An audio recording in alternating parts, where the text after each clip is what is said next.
Hello, irashaimase, everybody. Welcome in. Hi. We're a bit. Hi, everyone. We're a little bit late, but we're here.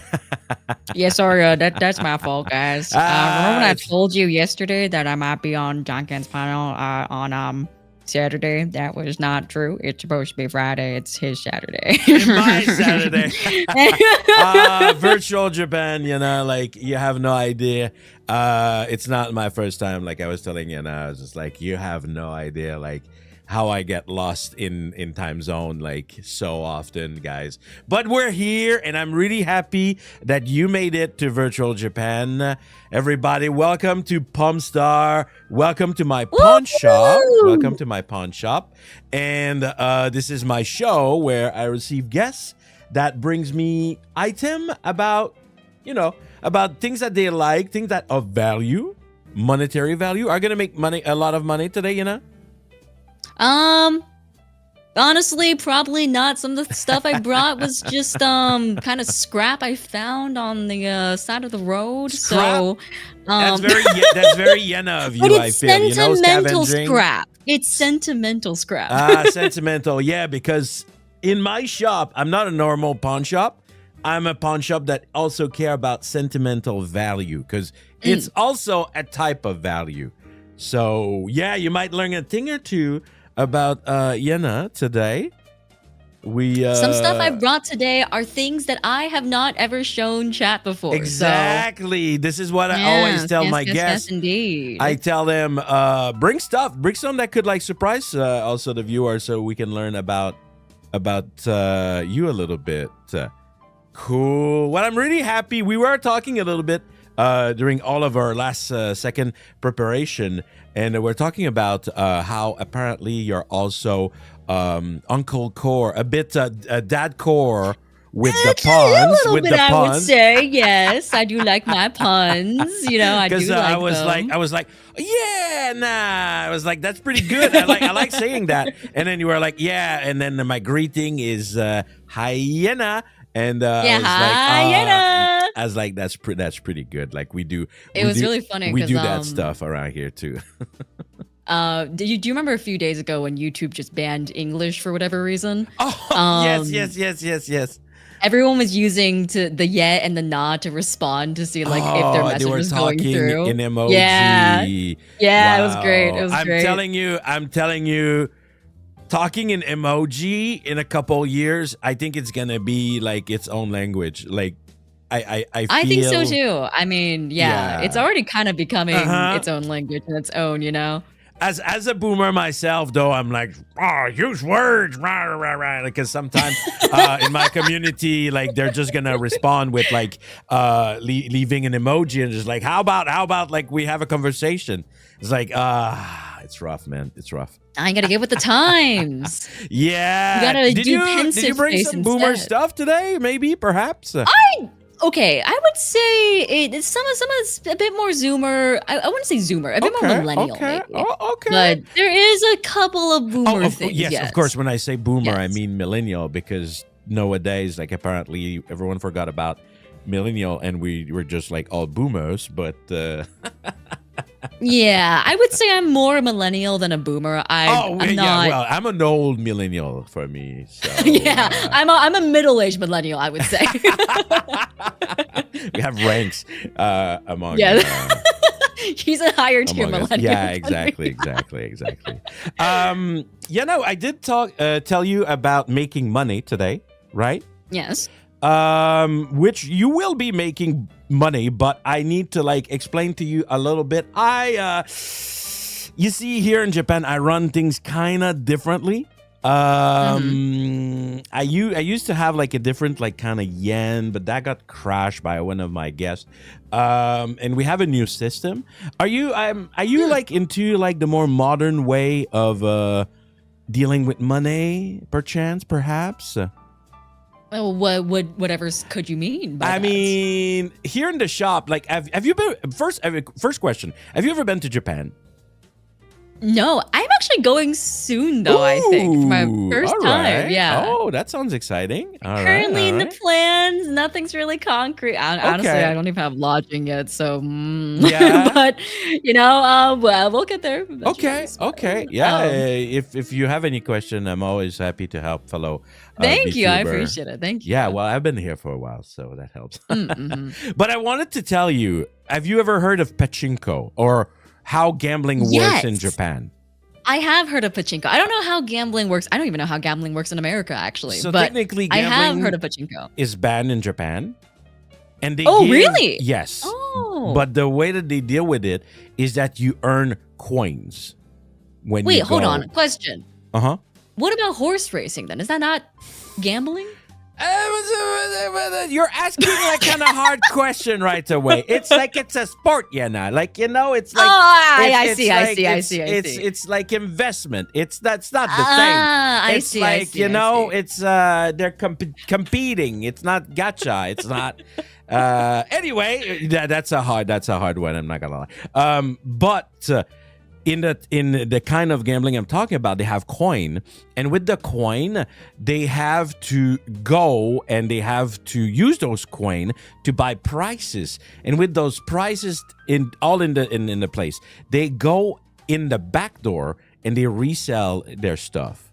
So, long story short, in my store, we are using what we call the Janken coin. She's not sure The about joking. that. No, it's not a joke. It's not a joke money. I know it looks like it's a joke. It's not a joke money. Of course, it's a real money that we use here. And you can basically see it according to your own monetary value. So if you think something is worth like $15, it's going to be 15 Janken coin. Gotcha. Okay. Right?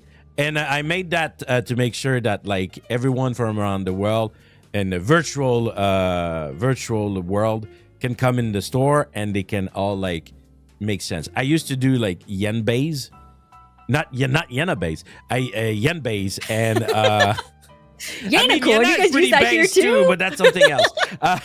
And then it was confusing all the time because I had to add 20. So it's like we're gonna get rid of that. We're just gonna have like regular coin. Gotcha. Perfect. So of course, the higher number, the better. Gotcha. Perfect. All right. Excellent. So, Yana, you have brought today. We have a little bit less item than usual, but you said that you can yap a lot about your item. Yes, all of my items have quite a lot of sentimental value. So Amazing. I have a lot of stories to tell associated with these Perfect. items. That's excellent. That's what's gonna bring the big bucks because I'm a sentimental uncle. Ooh, okay. A good story get the price. My fly the hands price together. up. Absolutely. All righty. The first item that we're gonna show today, I don't know if I missed it. I don't know if I didn't see it on your content. Some people I know that they do that, but I was surprised. I was surprised to see that, and I was like, "Oh, that's interesting." I already got to learn something that I didn't know about you, and I'm sure you can tell us more about it. Let me show you. Are you ready? We're about to. Yes, I'm ready. Perfect. Excellent. Everybody, I hope you're ready. We're starting with the first item. Of course, anyone who's like born probably like in the 90s, 2000, know this if they're weeb enough, if they're nerd enough. But I've never seen one in the flesh, if I can say. And really? I haven't. And there we go. We have. Are you guys ready? Actually, that's not what I should say. Are you guys ready to duel?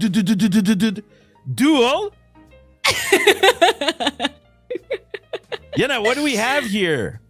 This is the 2010 limited edition Yusei Fudo replica dual disc. Specifically Yusei Fudos. Does it work? So I want to make a I want to make a clear delineation here. So there was a version that was made from the original Yu-Gi-Oh. So Yusei Fudo is he's the main protagonist from Yu-Gi-Oh 5Ds, which is the third of the series. This dual disc, however, is made to be a replica of his dual disc in the anime, which is a modified dual disc from the original dual discs in the OG Yu-Gi-Oh. Okay. And the reason why is because his character is like a very like scrappy guy, grow up in the slums, kind of like taking parts from garbage and making it his own. And the story is that he finds this dual disc in like the garbage because it's like not considered to be high quality anymore. Very like it's scavenger, not. Yeah, core. scavenger like type. And he like rebuilds it, he mods it to like be able to be compatible with his card games on motorcycles D-Wheel.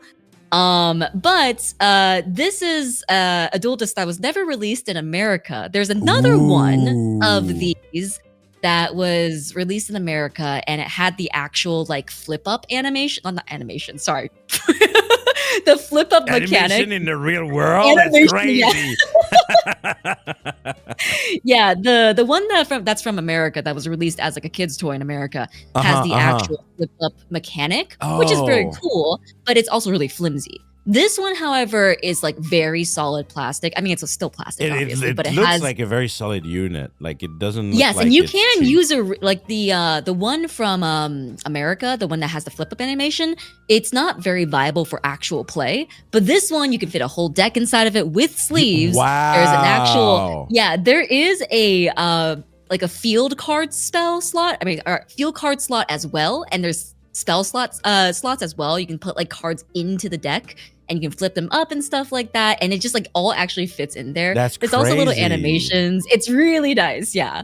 The discard pile, like whenever you put a card into it, it does a little beep as well. It's okay, really, I was really about cool. to say, is there like audio too? There is. Yes, there a little bit. It's not like crazy. Right, There's a little bit of right. LED lights on the life counter area, and there's a little bit of sound effect, but it's like, yeah, it's not crazy or anything. But yeah, so this is a limited edition item that that by the way, when you come to my shop and you say the word limited, it goes like ding ding ding ding ding. We have a winner in the house. It's always good when someone tell me that. Okay, from where? You said it's not from the US. Yeah, it's from Japan. Back in the yay old days when imports weren't really popular yet. Right. You couldn't really buy anything unless like you camped eBay and stuff like that.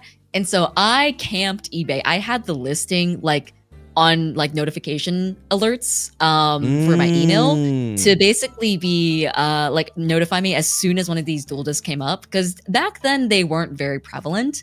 And so I got this baby for about, actually, no, I won't say. I won't say how much I got it for. I'll reveal it later on after you offer a price for me. I see. Well, it might help me to actually make a price, but we'll see if I need it.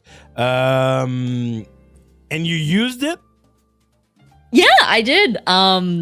Unfortunately, a little bit embarrassingly. So I had an era of my life when I was very chuny. Okay. I had an era of my life when I genuinely thought I was a mermaid, like from Mermaid Melody. Okay. And go on. That's after that phase, phase, I was very into dueling. Like I played like Yusei's deck and everything. I loved Yusei as a character. He's still one of my comfort characters to this day. I have like all of his Stardust Dragon variants as well that I didn't bring to this one because they are more recent collections. Okay.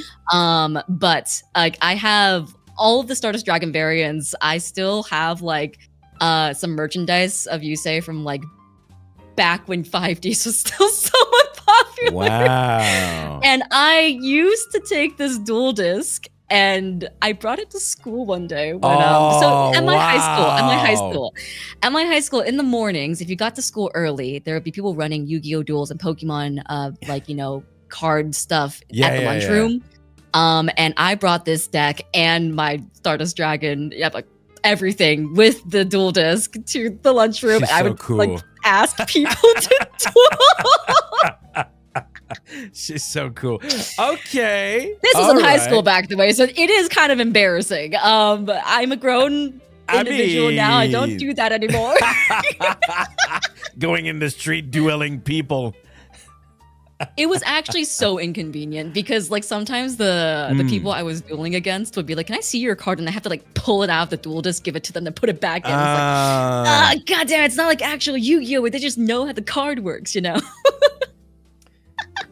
I didn't know you were so much in Yu-Gi-Oh! Just the way you described it, I was like, oh, she actually knows her shit. Like, yeah, it's, I played Dragon Maid. I played Stardust Dragon stuff. I played Ancient Fairy Dragon for a little bit as well. Like, interesting. I mean, of course, I played like the basic decks as well. But I feel like back then things were very unbalanced in terms of, well, things are unbalanced now. I don't know if you know anything about Yu-Gi-Oh, but the state of Yu-Gi-Oh is fucked. I play it's so bad. a lot of card game. I love card game, but Really? there's something I hate, and it's reading. Yes, yeah. That's fair. And Yu-Gi-Oh cards make me. They I don't know. They scares me. I'm like, oh, that's too much text, man. Like, oh no, I didn't know way. I mean, I'm now not they have reading all Link that. Summoning, Pendulum, XYZ. Like they got like so many new mechanics now. Synchros were the last thing that made sense to me. After that, I just kind of zoned out completely. But yeah, I've been curious my whole life about Yu-Gi-Oh, because I know it, of course, like being in that era and seeing the anime and everything, and never have played it despite me playing all the card game almost, even some like random Japanese one that nobody knows, and I haven't. So yeah, I'm actually very interested in this item. So that's great. That's a really good start. And just a question for you: Have you streamed Yu-Gi-Oh? No. No, that's the thing, right? That's it. That's exactly it. I was like, I've don't talked remember. about it extensively, but I've never see, streamed Yu-Gi-Oh. I see. I was like, I Yeah. don't remember. Yana like streaming Yu-Gi-Oh. It's because, Alright. like I said, the state of Yu-Gi-Oh today is a little bit broken. Like, there's just a lot of like FTK, OTK. Yes. Like, I was about to say. so Yeah, basically, you're gonna spend like 15 minutes on your turn, and then you're gonna win on that same turn that you're spending 15 minutes doing. Yep. All of shenanigans. Yep. That's my understanding of Yu-Gi-Oh. That's what I've seen it being played like, at least without more knowledge than that. But you're confirming. I see. So it's more something that more important sentimentally than like actually wanting to play the game, like, and make content out of it. yes, I like understand. Yu-Gi-Oh to me, Yu-Gi-Oh 5Ds especially to me was like, it was the first series that I had watched in terms of like anime, I guess, that really kind of dived into like this is a little bit of a spoiler, I guess. If you haven't watched 5Ds, I If you haven't watched highly something that recommend. is 20 years old, spoilers. Hey, it's not like commonplace. It's not like mainstream or anything. So, but Yusei has like really, really bad survivor's guilt. And it was one of the first series I had seen handle that so well. Like this whole feeling of like he has this guilt and like this almost like need to shoulder upon himself the weight of responsibility of surviving this incident that basically ruined his entire world. Like it ruined his entire town. Like the premise of Yu-Gi-Oh 5Ds is protagonist is boy from the slums, makes his way to the city where people are living extravagantly and the slums have nothing, and he tries to make a difference in basically the living conditions of and the treatment of the people in like the lower slums area. It's called Satellite. But it's revealed later on that Satellite was actually blown up due to research done by his father. Oh, Like, so That can be yeah. So Okay. he carries on the guilt of like all his friends and the people that he loves are suffering and like live like, you know, below average lives because of his father. And he was the only person that survived that incident. So it's a very you have interesting Yu-Gi-Oh! dynamic. Like tattooed on your heart because the way you talk about it and remember all those details, I can feel it. I rewatch the series every year. So wow. Okay. Yeah, it's my comfort show. It's my comfort wow, show. that. Okay, we need to put a price on that because I feel like we could talk about Yu-Gi-Oh for a while, and maybe wink, wink, we'll do again. Now, this is a limited item. It is an item that is imported. There is an item that is... How old would you say this is? Ooh, I think I got this in 20... I want to say 2012, maybe? Yeah, because it was released in 2010, but... Okay, so 2010 was released. It took me a while to be able to find it available on like a site that I can actually purchase from, you know? Okay, so impossible barely to find online unless someone buy one of their limited one?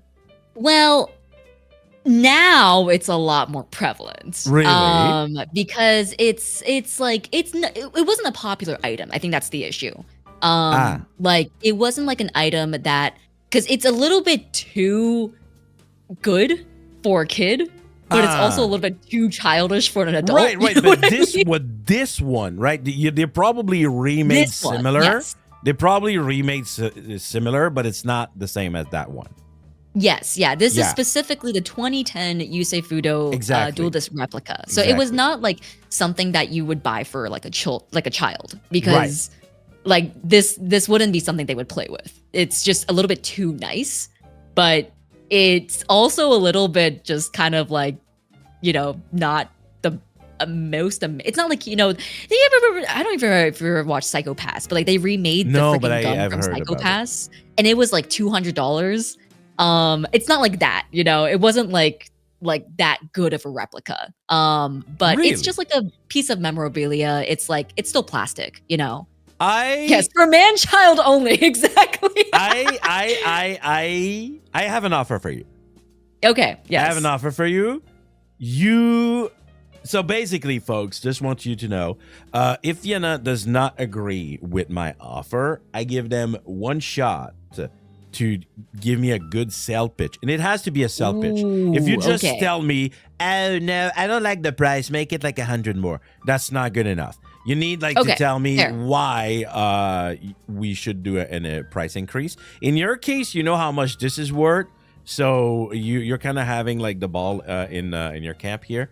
But yes. All right. The offer I am making, and I always tell to all my guests, don't forget I have to resell that.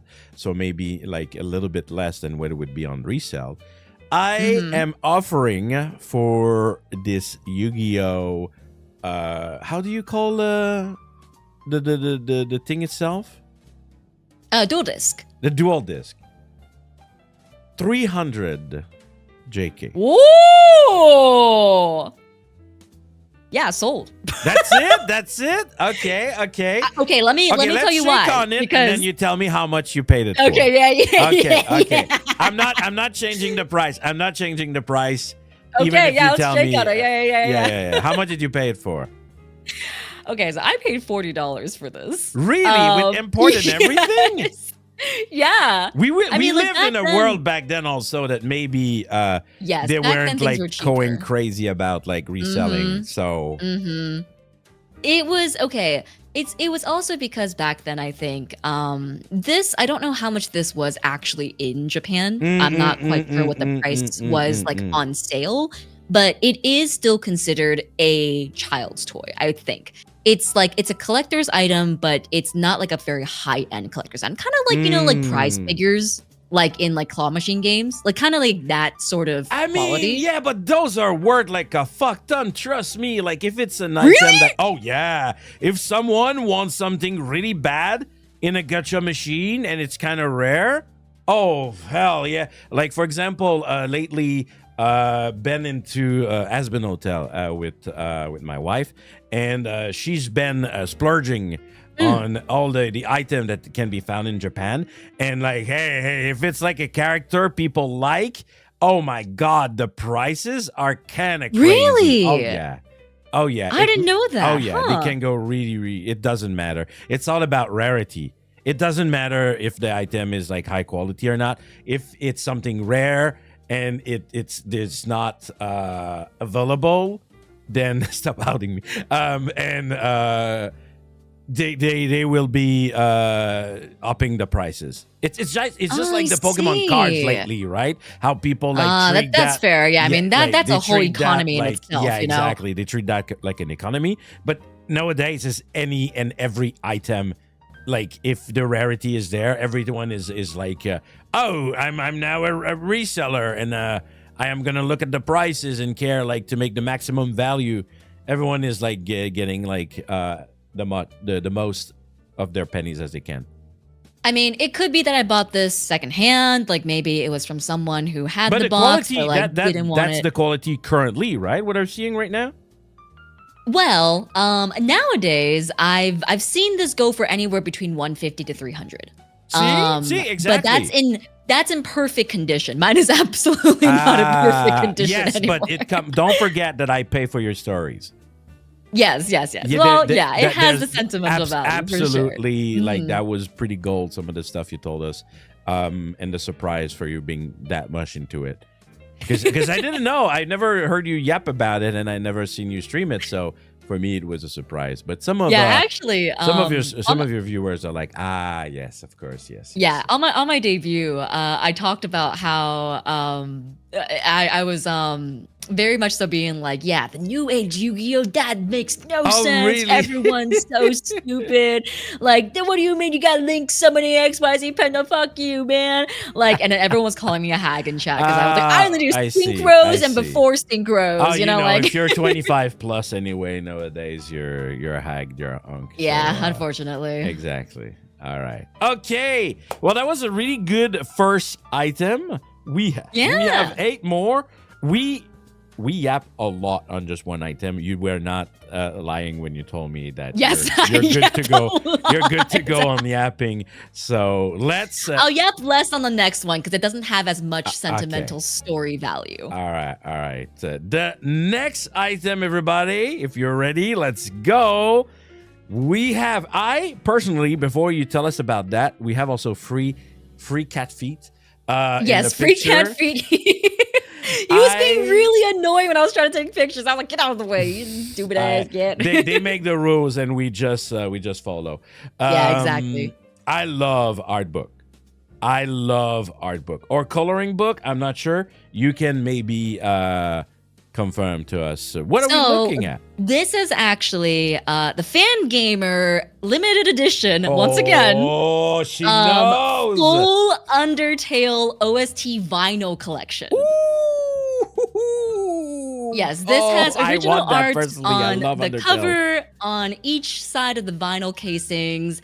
It has original art on the actual vinyls themselves as well. And yeah, it features all the original tracks from the Undertale OST. I thought it was an art book because of all the cool art on it, but I know it looks great, right? It's amazing. This is an official product. This is an official product. Yes, it was licensed, but it was limited edition. It is not available anymore. Oh no! Oh, I love Undertale. Undertale was really I love Undertale too. Opening to me. I'm the kind of guy I always tell. Part of my personality, anyway, I gotta sell it like that. Is I'm a QA. I like video games and I like to break things up, and I like when a game challenges the norms. Okay. Hey, guess what? Today is also a spoiler episode. Like, you're getting spoiled. You're getting spoiled Yu-Gi-Oh! Now you're about to get spoiled Undertale. Okay, go play it if you haven't yet. What's your problem? When the game crashed on purpose, as me, myself, working on making sure that games don't do that, and that it happens, like, on purpose, I've never remembered a game doing that. I was like, he's insane. And faking, corrupting the data.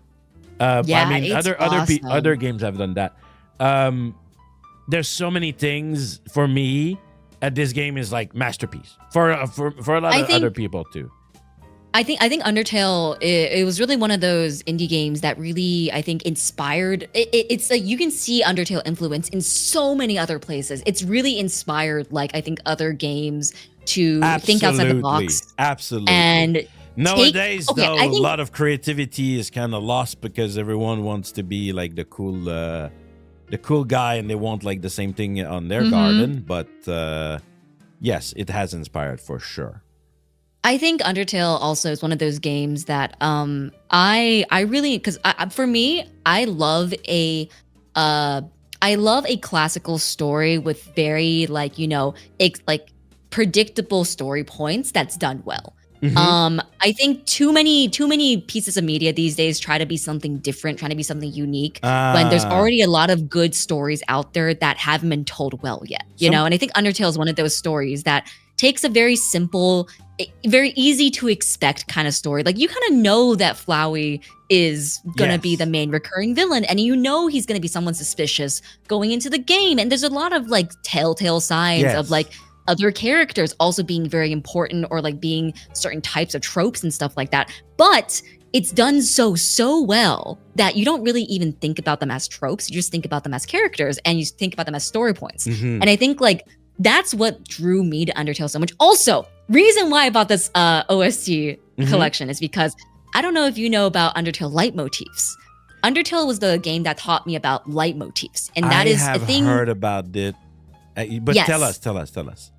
So a leitmotif is basically taking a series of notes or a chord cadence and inserting it into different points of your story in a recurring sense that feels nostalgic or can have anchoring points. It's used for storytelling, like very, very often, but it's also just very good for emotional, like, emotional purposes because you start realizing certain either cadences or certain melody progressions as a feeling that evokes something in the scene. And then you can reuse that in a different scene to evoke that same feeling without having the visual aspect of it. Like for example, it's so well done. For example, like Spider Dance is a leitmotif that you hear elsewhere in the game, but you hear it again in the actual Spider World area of Undertale, and you immediately get suspicious because the other point of it being used in the game is for like a more suspicious setting, you know? And that's like the beauty of, I think, the Undertale soundtrack. It's so much, there's so much leitmotif. And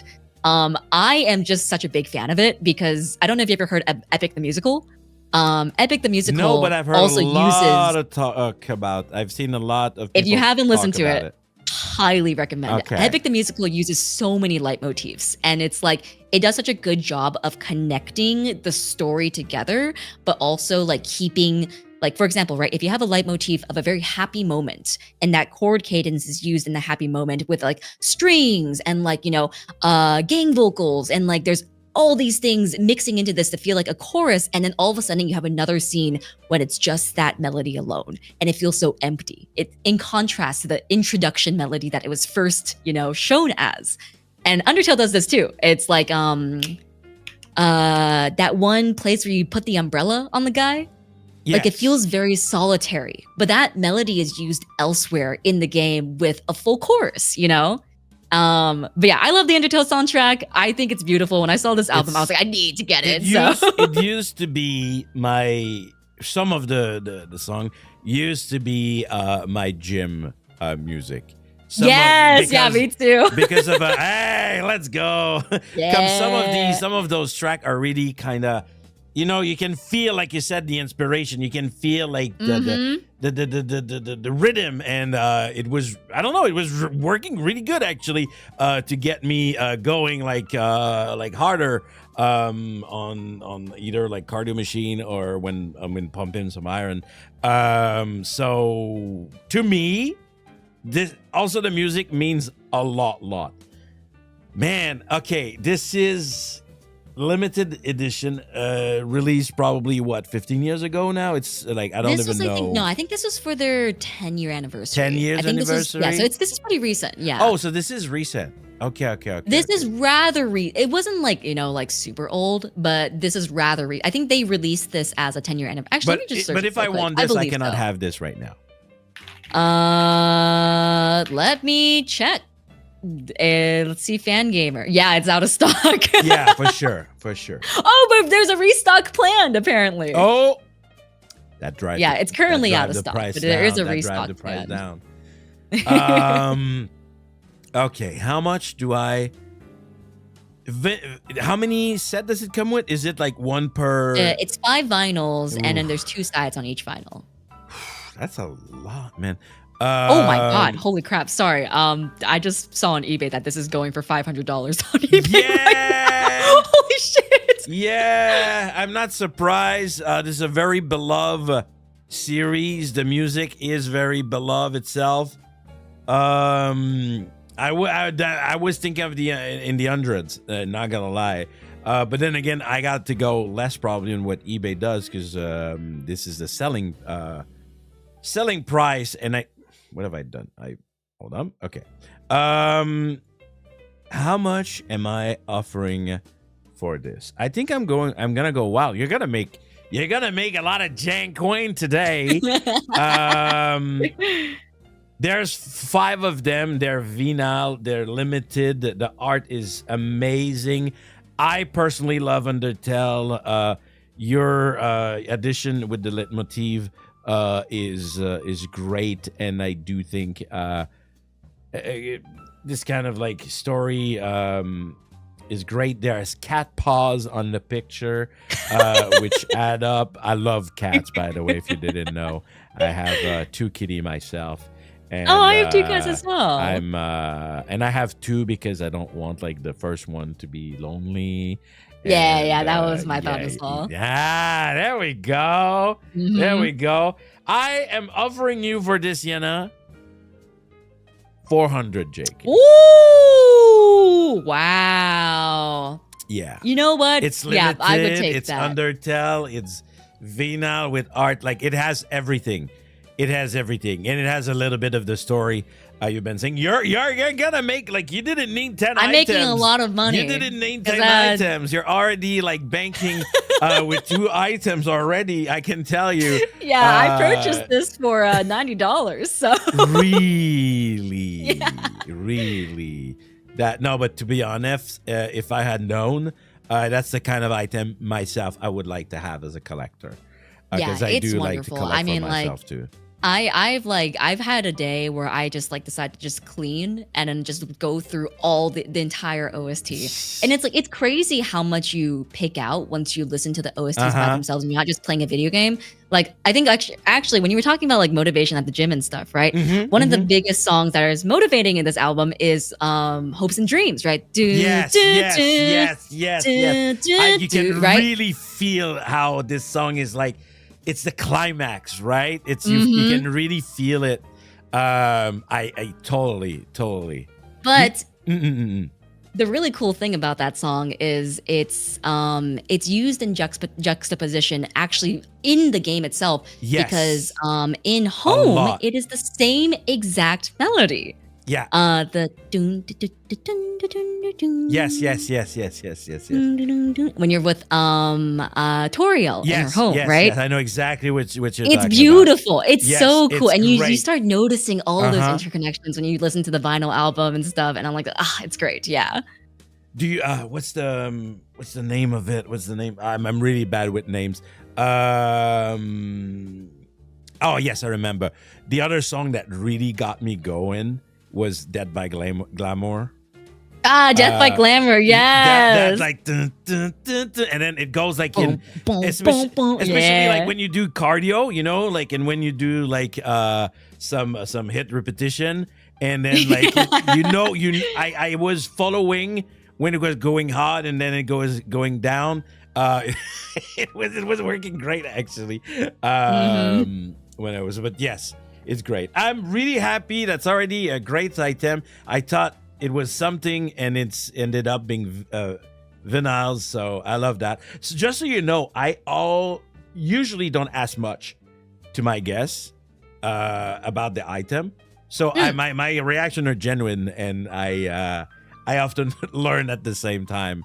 So yeah, pretty cool. All right. Well, let's see if we can keep up with the money.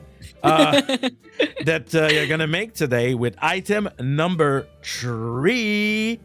Okay, this one, I know you told me this is a more sentimental Yes, item. this So, is a very dog tag. sentimental item. Yeah, so this is a dog tag. So the first dog tag with the black border is a I don't know if you've ever watched the show Gangsta. It's an older anime. Oh god, what year is this? It's the name. The name. It's from let's see. Kind of brings back It's memory. But I'm from not sure. 2011. Yes, 2011. Okay. But it's an anime about gangsters. But yeah, I really, really loved it when I was younger. And there's a character in there that I ended up really, really loving. I forgot what I don't even remember what his name was. I think his name was Nick. But Okay. he has a dog tag, and that the one in the black border is a replica of his dog tag. I see. And I don't know when it started, but at one point I started wearing that dog tag like every single day, basically. And Yeah. it became like a very iconic piece of fashion for me. Like it was like if you go through like my selfies from like anywhere from 2017 to like maybe 2013-ish, like I have that around my neck, like in every single photo. The second dog tag is a little bit sadder. That second dog tag is from my baby boy who passed away. He was my first cat, and I think it when he says passed Yuki, away, right? yes, when he passed away, I was really, really distraught. As you Yes, can see, I had to go through that too once in my life. yeah, as you can see, he passed away in 18. So this was already when I started wearing the dog tag again a little bit more frequently when he passed away, because it was like something I just, I felt like I kept him with me in a sense of a way. Like, people mourn in different ways, but like for me, Yes. I get a tattoo. Actually, my fans have seen this when I did hen camps, but like I have a tattoo of his name on my wrist. I used to wear this dog tag around a lot as well when he first passed away, because it was just like a little feeling of keeping him with me. It's kind of ironic having dog tag of a cat. Yeah, a little bit, yeah. But yeah, it's just this was something that was really important to me, just because it was a necklace that I've had for a very long time, like throughout the course of my, I would say, young adult life. It was a necklace that a lot of my friends knew me for. They'd be like, oh, like if they saw like a blur in the background with a dog tag, they'd be like, oh, that's Yeah Nah, like. And then she became an auntie, so the dog tag like went away. Yeah, the dog tag was retired. I still keep it with me. Like yes, for those who know, in my chat, I moved like a couple of years ago, and like I brought this with me, even though I don't technically really use it anymore. So It's it's sentimental. still something I keep with me. It's sentimental, yeah. And now I'm pawning it off to you. Yeah, well, that's the thing I always have to tell my guests when they bring super sentimental stuff. I'm just like, maybe like it would be important like from one of your fan, and like it's not like you can like never get it back again. How much I will take this as a sentimental jewelry kinda necklace kind of thing. Then because having a dog tag itself, like it's probably very simple, right? And probably not a lot of sentimental value. But wait, I am maybe trying to find a number that has value with the item. I'm seeing a couple of number there. How about to make it sentimental? What was your cat birthday? Ooh, it's actually written on there if you want to zoom in. Oh real yeah, quick. oh yeah. I'm a little bit blind. What does it say? It says I gotta go check as well. I do not remember. Yeah, I could also. It says 4/4, April 4th. Oh, almost at the same as my own Momiji that I have. Oh, really? Yeah, we're not exactly sure. We have, because she is a stray that we rescued from the street, and we calculated that at the beginning of April would be where they would be have been born, and we decided that she was a little bit of a fool. So we gave April 1st? Yes, we gave her April 1st. Yes. That's very cute. That's very cute. All right. So in this case, to make it memorable, I guess, and also because it's hard to give a real value on this, how about just for the gesture and the story, how about we go with 44? In this economy? Oh, I don't know. I don't know if I can give it to you for 44. 44. I mean. Okay. Let's say your cat was one of a kind. So we're gonna go with 144. 144. You know what? Yeah, I'll take 144. I'll shake on that. You strike a good deal. All right. That's good. These are always the hardest to rate, you know? Item with no value. It literally, like, this item, it's like it's something that you'll bring like to your tombstone, kind of, you know? It's the thing that like you will cherish like for the rest of your life. Hey man, I got a way to make it valuable. It has over 10 years of Yeah Nah Youngblood DNA on it. Have you? Oh no, every time it happens, I'm like, have they watched other episode and they found out that like everybody has been like, oh yeah, the sweat, oh yeah, the spit, oh yeah, the DNA. It's like every time almost I have someone who's like, oh yeah, I touched it. I'm like, oh man, VTubers is so predictable. Okay, wait, hold on. I got another one.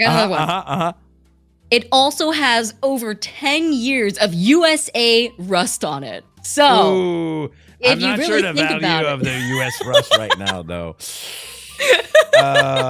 Is it actually a little bit rusty? It doesn't really. It is actually a little bit rusty. Yeah, it's kind of hard to see on the picture, but yeah, it's. I've had this from thing your for years, acid. man. It has Yeah Nah acid on it. Let's continue. I'm the person that created the rust. Yes.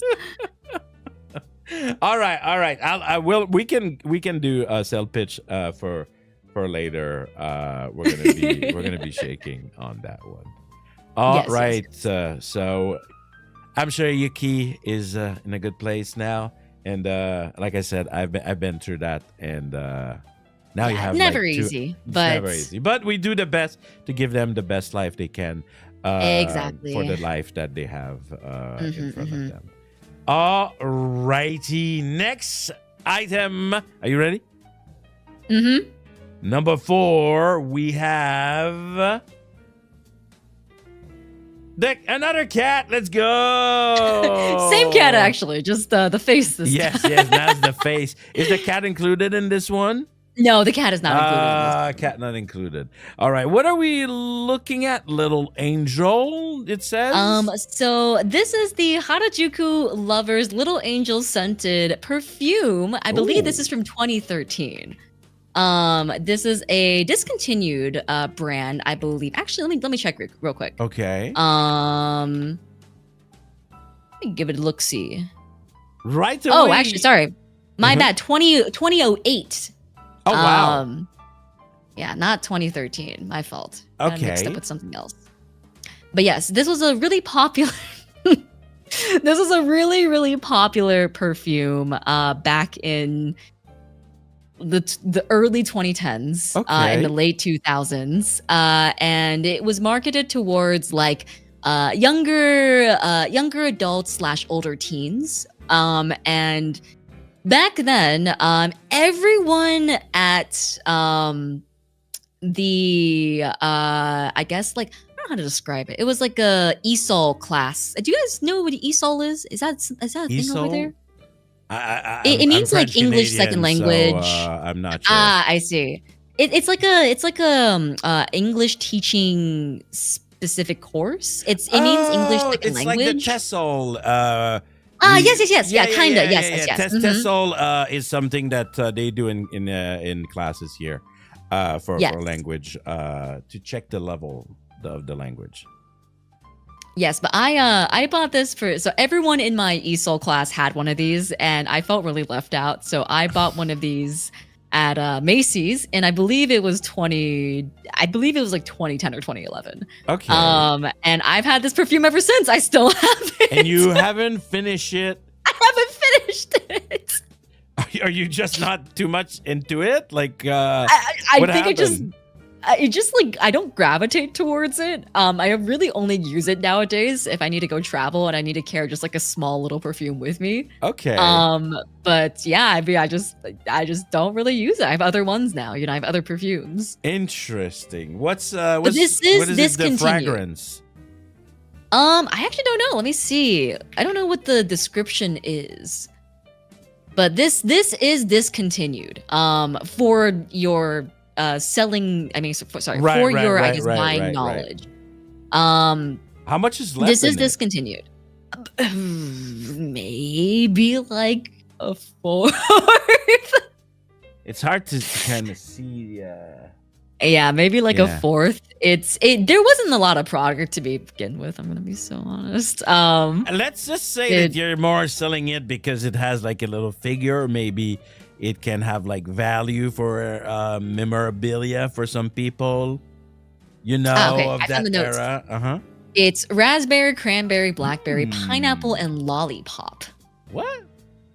That sounds like a lot. What the description is. Yeah. I'm actually, I don't think it's allergy, but I can't handle strong perfume. It makes me go crazy. I don't know if you see it, but for an anime man, I have a big nose, and this big potato in the middle of my face, it's pretty strong. And I smell perfume a mile away, and I go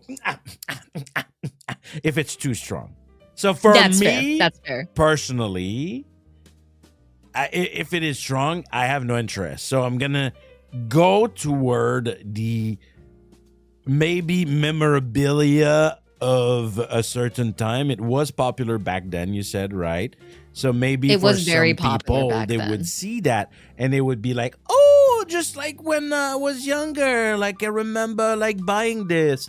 So maybe we can have something there, even if it's already reused. Do people sell used perfume? I have no idea.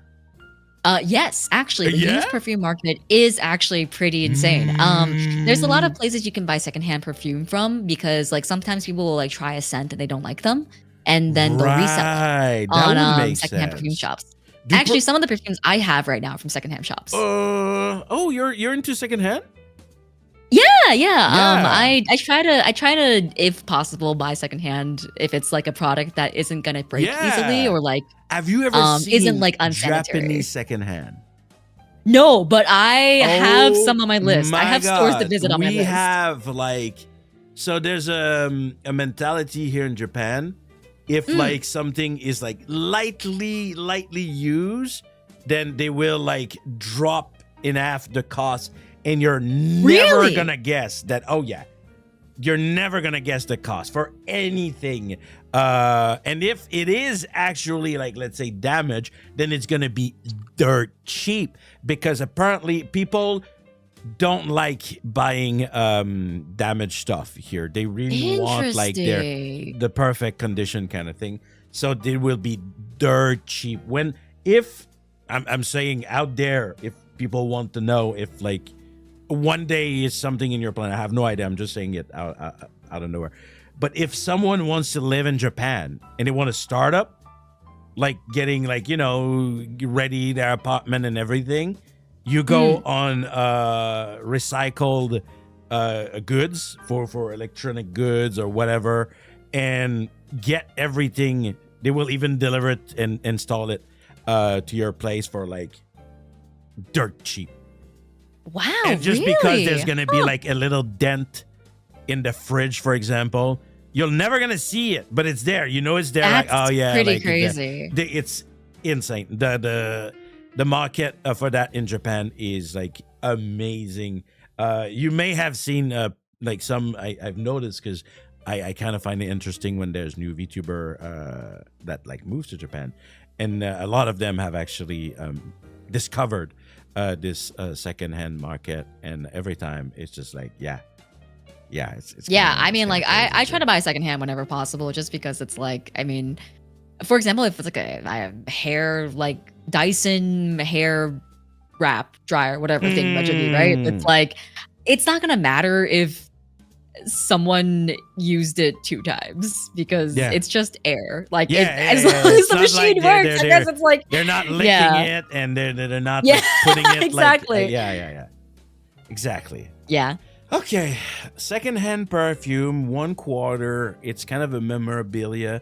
The cat is cute on it. What's the name of the cat if you have ever shared? I cannot share due to. Okay, perfect. Perfect. Our company has a yeah. It makes sense. We call him Thing 2.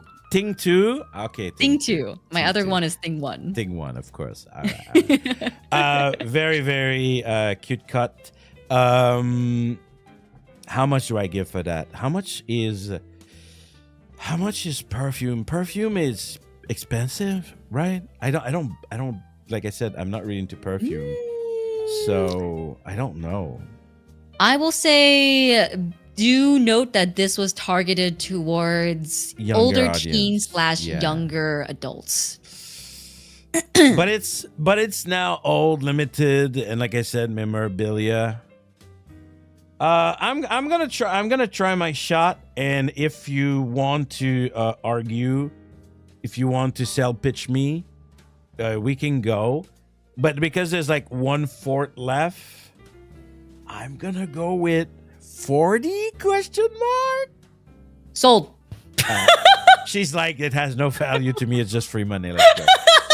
Well, okay. So for context, Harajuku Lovers still does exist. However, this particular line of Harajuku Lovers, like perfume, does no longer exists. I see. They've kind of almost like, how do I say this? Rebrand? Not rebranded, but they've kind of almost like remastered it a little bit. Okay. To be a little bit more different. So the particular Harajuku Lovers one that I have is no longer in continuation. Right. It's not something that's currently being sold anymore. But there are still other ones being sold right now. And those go for about, I mean, it can go anywhere between $40 to $100 depending on limited supply, because it is still a limited item. Like they don't make a lot of it anymore. Right. But there's not much of this left. I see. I can feel you didn't have such a strong emotional value on that one too.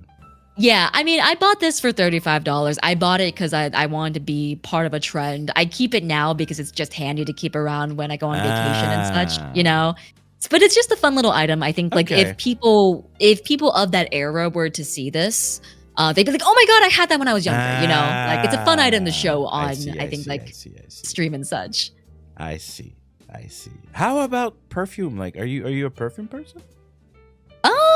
Yeah, I would say so. Yeah? I do like perfumes and scents and stuff like that. I like more I think like food smells. Like I do agree. I am also I mean, I don't wear it, but when I have like to smell it, I'm like something like more like dessert, fruity, kind of sweet a little bit.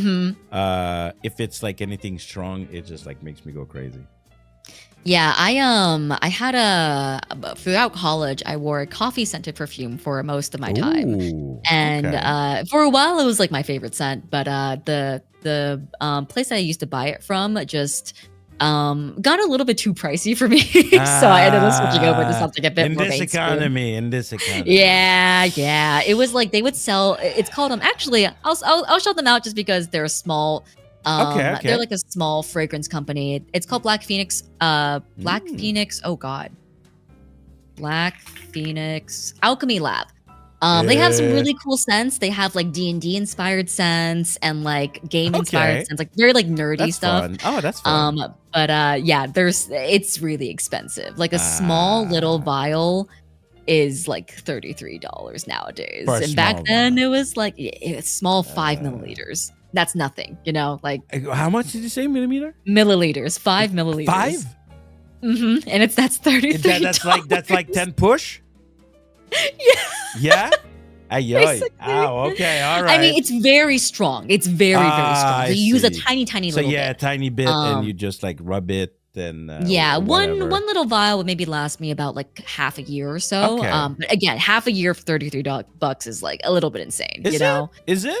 Like I would say so. I mean, like, I'm just okay. All right, girly pop uncle time. I just want to say, I have someone in the house here who does their nail like or used to do their nail like every month, and I was like, "How much did it cost you?" And I was like, "Okay, well, thank God that I'm not into like having my nails done." So I don't know, 30 for half a year doesn't sound too bad to me. I think it's a lot in terms of like perfumes because like see. I think if you think about it, like usually like a vial of perfume will cost you around maybe like $80-ish, like for like a decent quality, or I would say even good quality perfume on the mainstream market.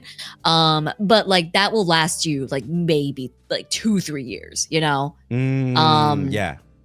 Whereas like with this, I ran out very fast. So I see. All right. That's pretty good. That's pretty interesting. Thanks for sharing. yeah, of course. All right. Let's go with the next item for today. What do we have? Okay. So this one, when I saw it, I went, okay, you're sending me curse item now. That's it. No. This curse, actually has a lot of memories attached to it. probably like very noisy memories. Okay. Yeah, They're funny, tell me all about right? your kazoo. Tell me about your All right. kazoo. So Okay. I've had this kazoo for at this point I think over 10 years now. I don't know the exact number of years it's been. It just kind of feels like it's always been with me at some point. But I used to carry this kazoo around. So I went to college in New York, and I used to carry this kazoo around everywhere I went. And when I say everywhere, I mean like I kept it in my main bag. That's not a good look. I mean, she's just like, I can be annoying anywhere and every. Okay, wait, hold on. Okay, I've done so much with this. This kazoo has traveled with me to China. This kazoo has traveled with me to Italy. This kazoo has gone with me to like multiple different conventions around the country. Why do you need a kazoo? What's the need here? It brings whimsy and joy.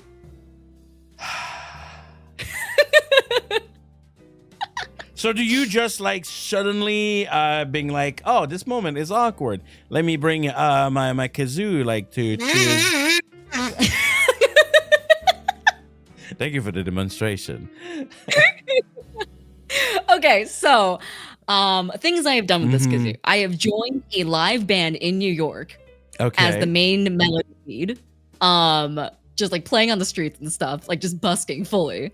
I have used it as an alarm to wake up people at conventions for very early morning shoots. Okay, but to be fair, there's some people that are so annoyingly deep sleeper, and then like you gotta wait for them, and then they're not waking up because they haven't like put their alarm. So that's fair. I'm all for that. Yes. I'm all for that usage.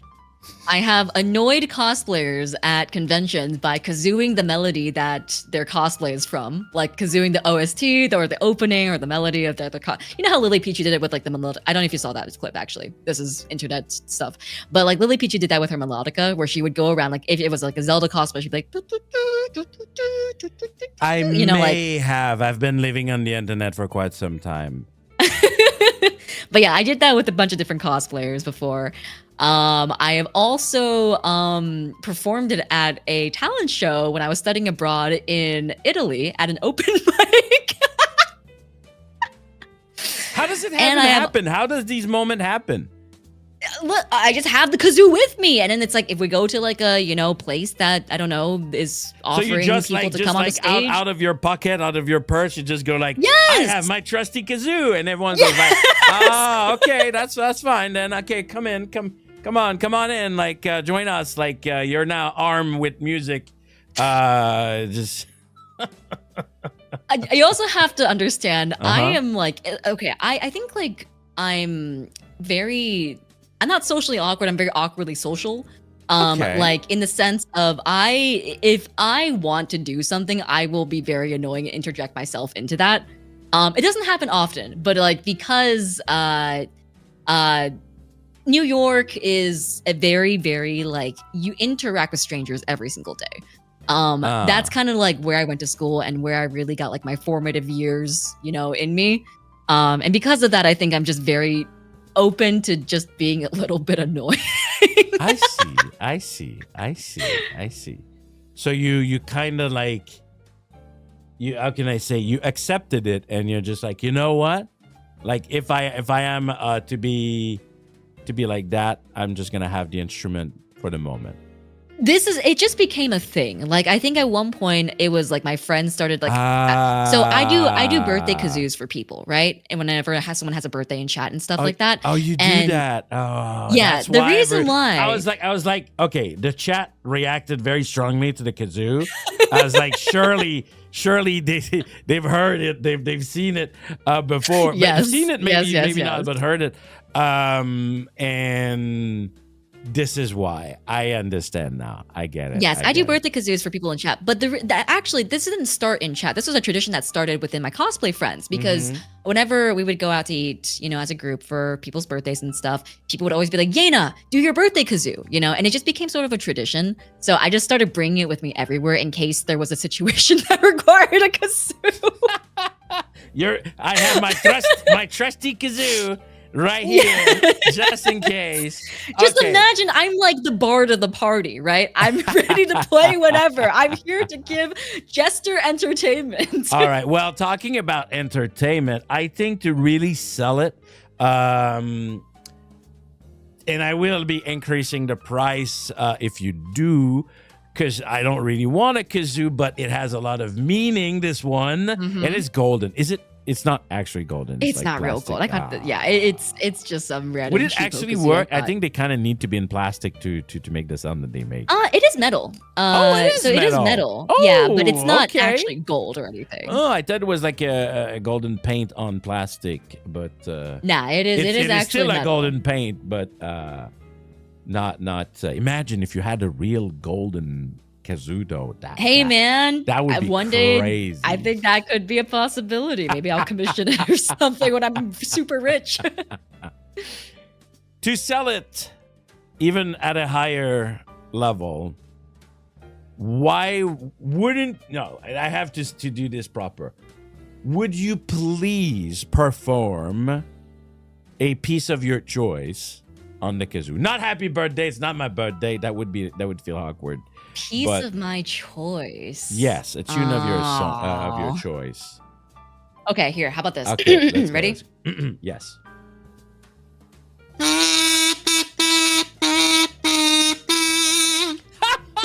Let's go, Cillian!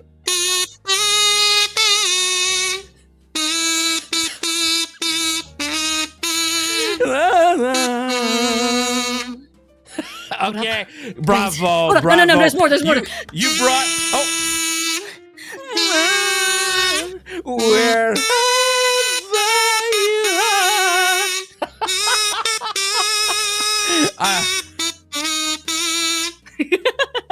All right. I don't know if you understood the assignment when I said I'm French Canadian, but you went for Céline as a Québécois.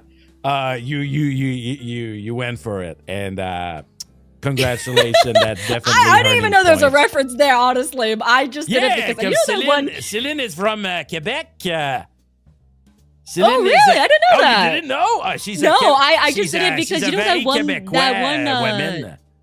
that one meme recorder video with the guy playing that song really badly on the recorder. That's what I was thinking. Oh yes, is that? What's his freaking name? Yeah. But I think I know the one. But Yes. magical.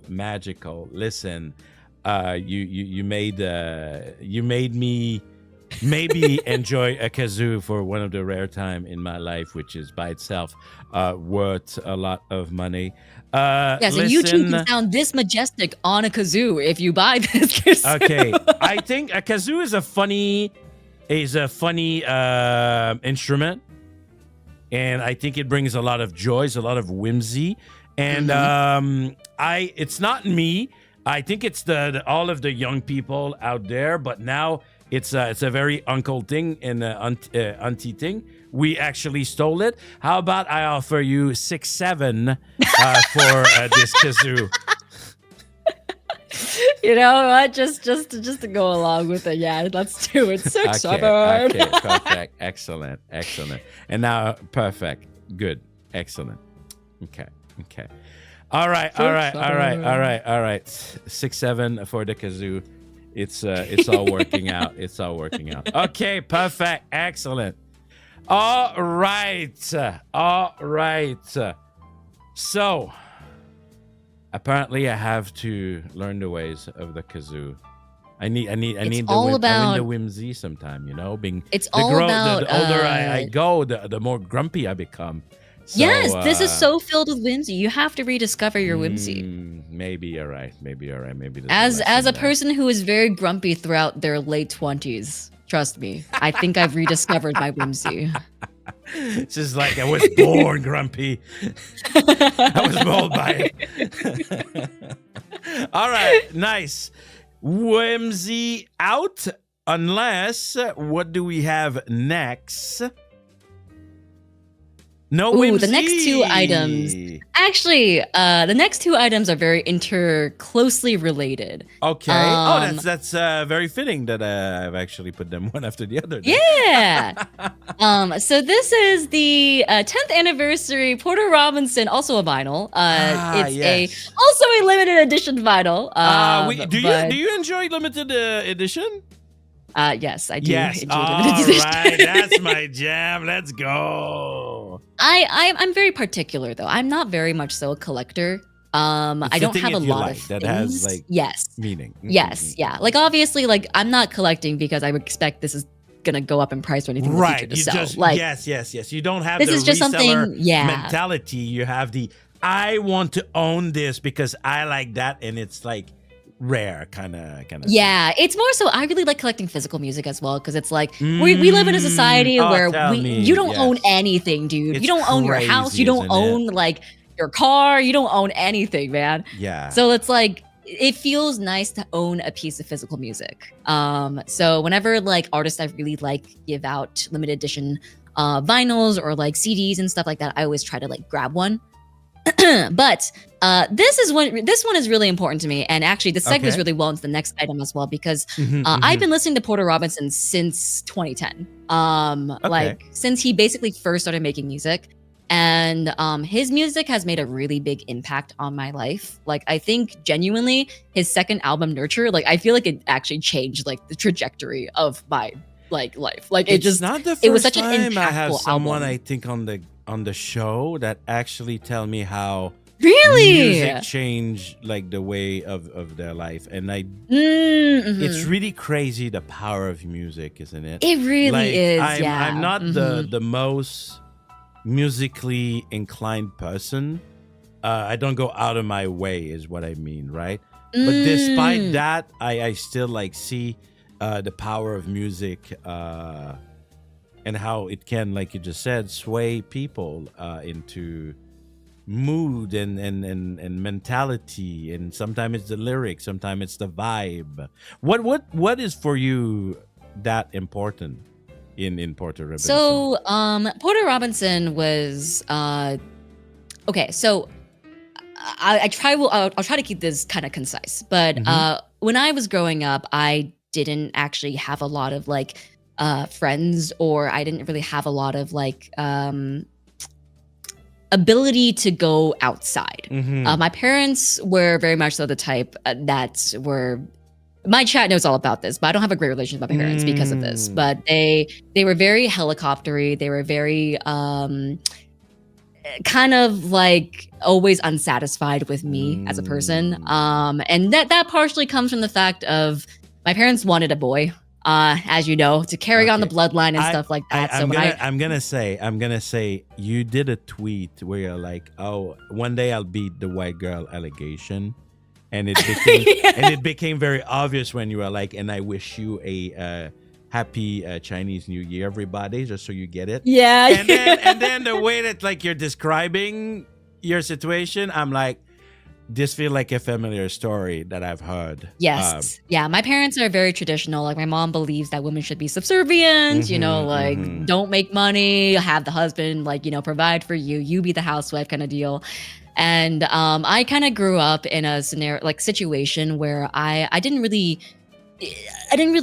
have a great time, and Porter Robinson World was all about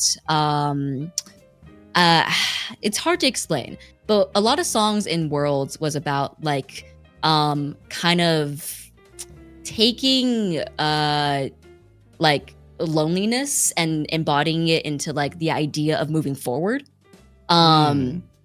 Like it was his era where I think he was very much so focused on the idea of like a singularity that is encompassed from a collective, and it's just music that really resonated with me. Okay. And then Shelter came out, that was also very much so in that same line of themes, and I just really loved the music, and I was very much so a casual fan back then though.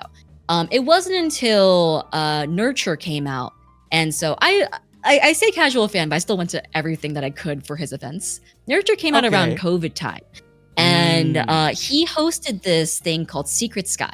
Secret Sky was basically it was a VR chat room that had a festival set that you could join and like watch with other people. Okay. But it was in a time where like social interaction and like human, I guess, like interaction was so limited because of, lockdown and everything. It was a really beautiful sight to see like people come together because of this festival that he made and stuff. And I met people that I'm still keeping contact there. I mean, I met people that I still keep in contact with there. Actually, really funnily enough, this is a fun fact that I actually told on stream when I first debuted. The person who made my debut trailer was someone I met at Secret Sky in 2021. It's important to keep those relationship sometime. But the funniest thing is that I wasn't the person that reached out to her.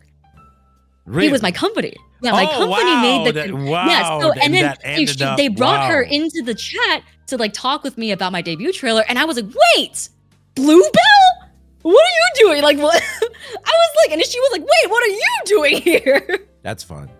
It was really funny, but Nurture is it's a beautiful album. It's an album about accepting like internal conflict and kind of like nurturing yourself to be a better person. And I highly recommend the album to everyone. I think it's just a beautiful album overall. But yeah, Porter Robinson's very important to me. So when he released this, I was like, I gotta get it. I actually have the other two albums as well. I have both Nurture and I have Smile, which is his most recent album. And both all in vinyl form. Yes. But you're selling this one today. Yes, I'm selling this one today because this is the limited edition one. I see. What is limited about it? It's the 10-year anniversary one, so he doesn't keep this in stock on his store. This is the holographic version, which means that there was only like a short pre-order sale of this, and it wasn't going to be sold again after the 10-year anniversary passed. Obviously, he still has the regular vinyl of this on his store, which is just white, but this is holographic. Right. Okay, it's limited edition. We love that. It has a lot of meaning to you. I think just by itself, we already paid a lot for the Undertale one, so it's probably, what is it with Vina? Like, it is such a collector item. It's the new CDs. It's the way to own physical music now because vinyls have made a resurgence in popularity. Right. Is there? Hold on.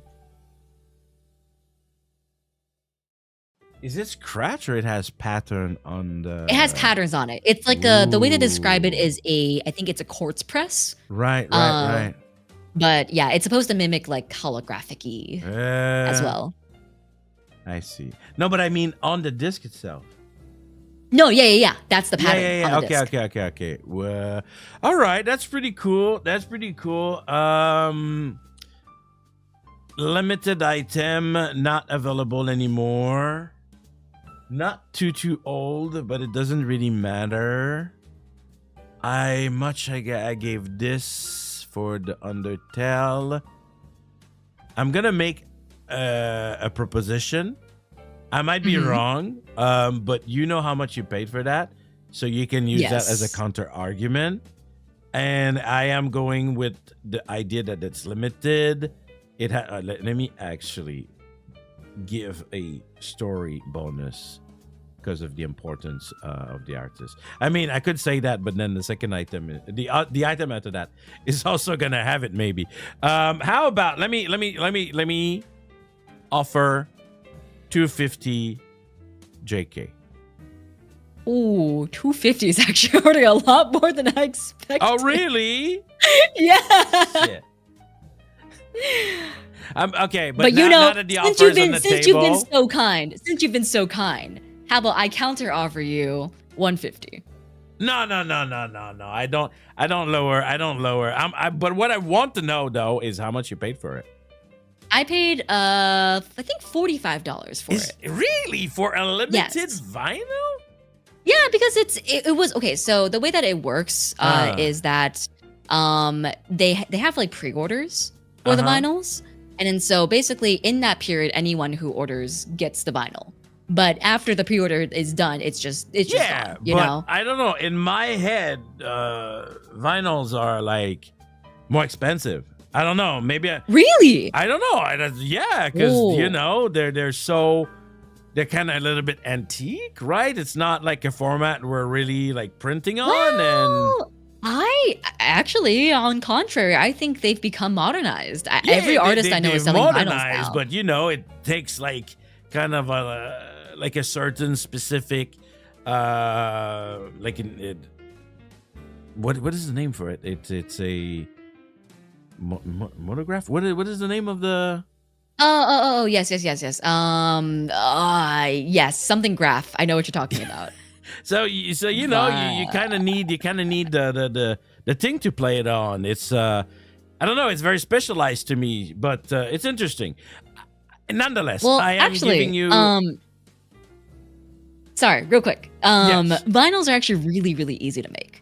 I looked into this when I was thinking about manufacturing vinyls myself for my music. And it's actually really easy to make, really cheap to make. The most expensive part is the mold press. So the way that it works, it's they take this material, they heat it up, and then they arrange it in this press in like different colorways or stuff like that. And then they take this they take this metal mold that has the grooves already like made, and then they just press it down and it just makes a vinyl. With the music, how did they transform the music into the record? So music has sound waves, right? Right. And so every sound wave has, or every frequency has a very unique sound wave. And so when you play it, the vibrations through, I believe, I don't exactly know if this is the exact way they do it, but when the vibrations are played, they take this little thing. It has like a very sharp edge. I think it's like diamond or something like that. But it carves it into the spinning circle as the vibrations are going. And then when the needle reads it, like when it goes up and down, it's able to read read what vibrations it etched onto there. But that sounds hella fucking complex. No, it's really easy. Oh man. Interesting. Yeah, there's a really cool video about it. In my head, it means luxury. So, but apparently, maybe not. Anyway, nonetheless, like I said, I am giving you sentimental value. A phonograph. That is what it's called. A phonograph, right? Yes, phonograph. Yes. All right. That's good to know. because I am in the business of buying stuff, and vinyl are an item that often comebacks.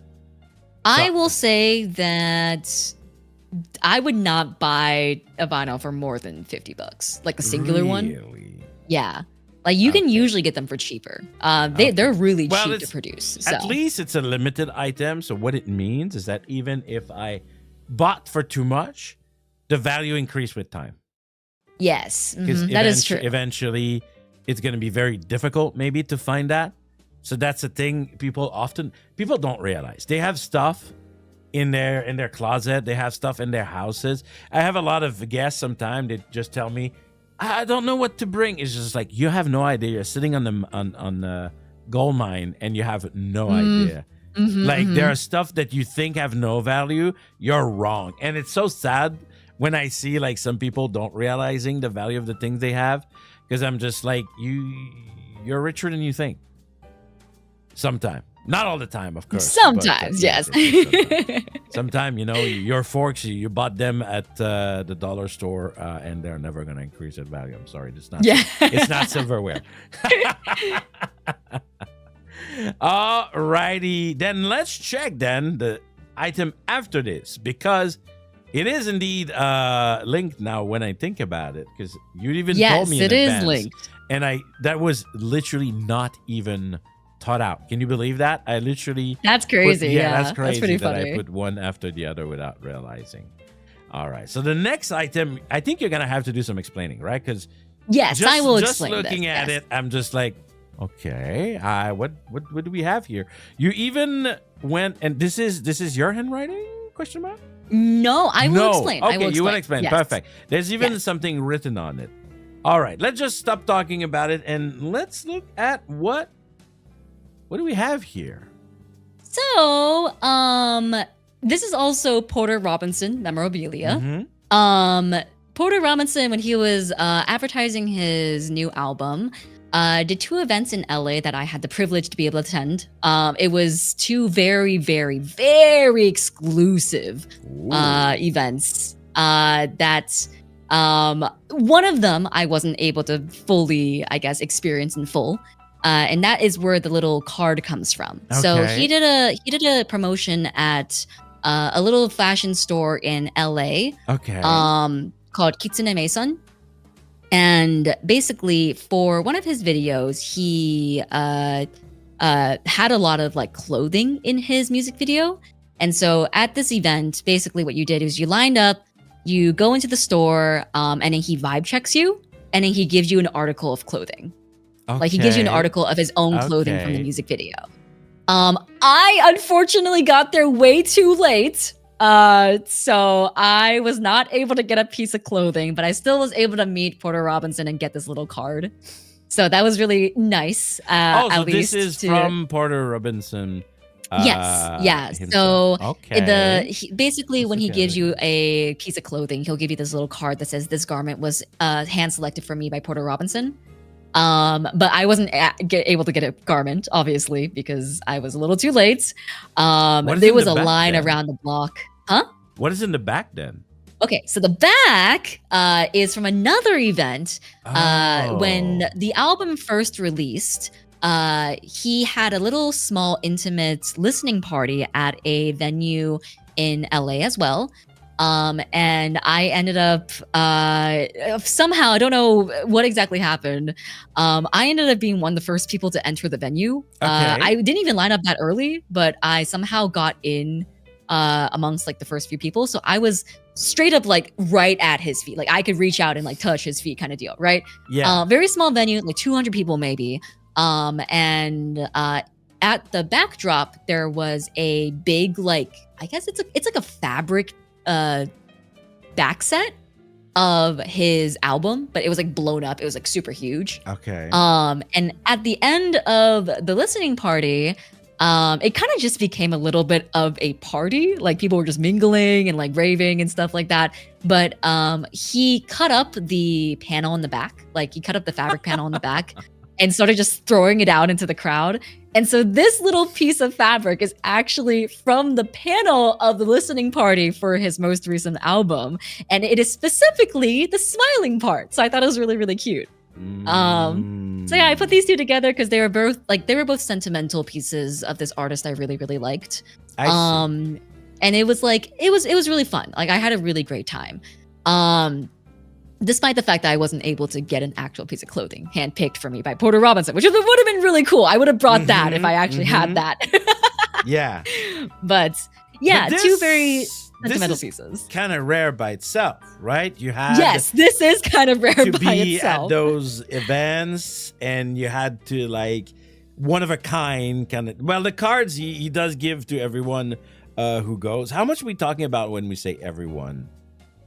Like 250-ish, maybe? That not the concert, right? But more like the clothing. Yeah, thing. yeah. That's for the clothing Okay. pop-up. Okay. Yeah, it was about 250-ish, but not Okay. everyone got a card. I think Oh. so it was he had about like I think it was like 100 pieces of clothing.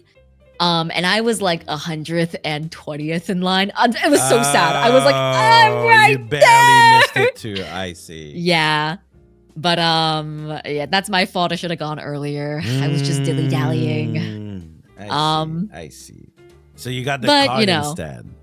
Yeah, I did get to like meet and talk to him for a bit as well, though. So Okay. it was still Okay. kind of cool, you know.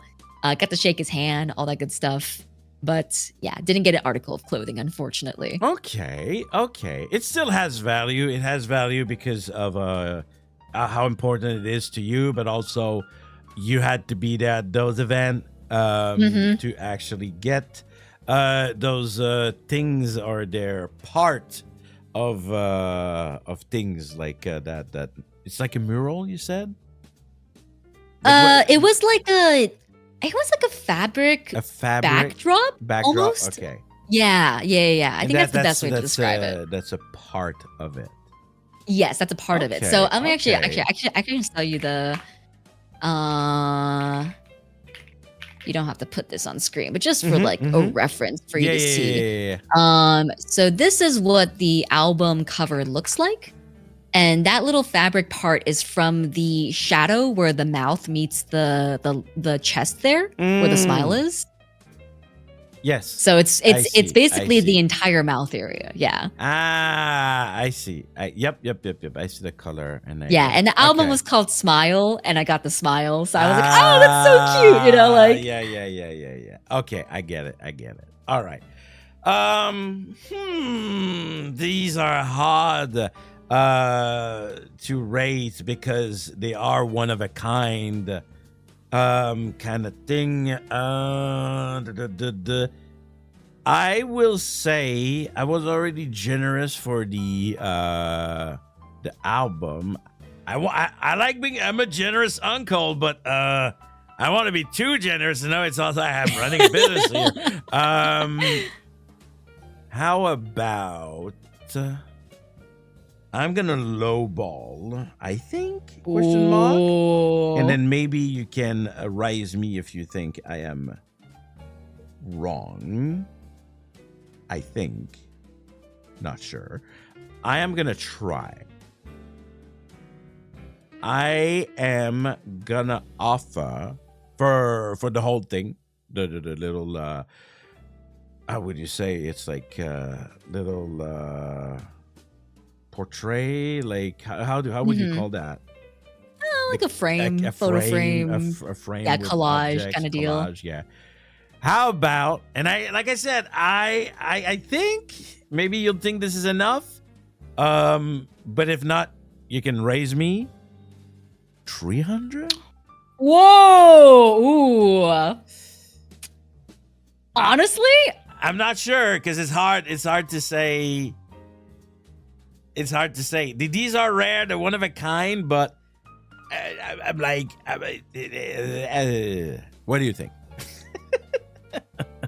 I think I have to raise you. I'm sorry. I think this is a little bit too special. This is a little bit too special to me because like it was the first time I got to see Porter in person for both of these events. Like it was like I've been following him for so many years, and like to meet someone who like I guess like music had really, really shaped like my adult life. And being able to like grab these mementos from those memories, I think it's worth a bit Honestly, I will be honest. I don't know if I would sell this for any less than Of course. Just selling it, like period, right?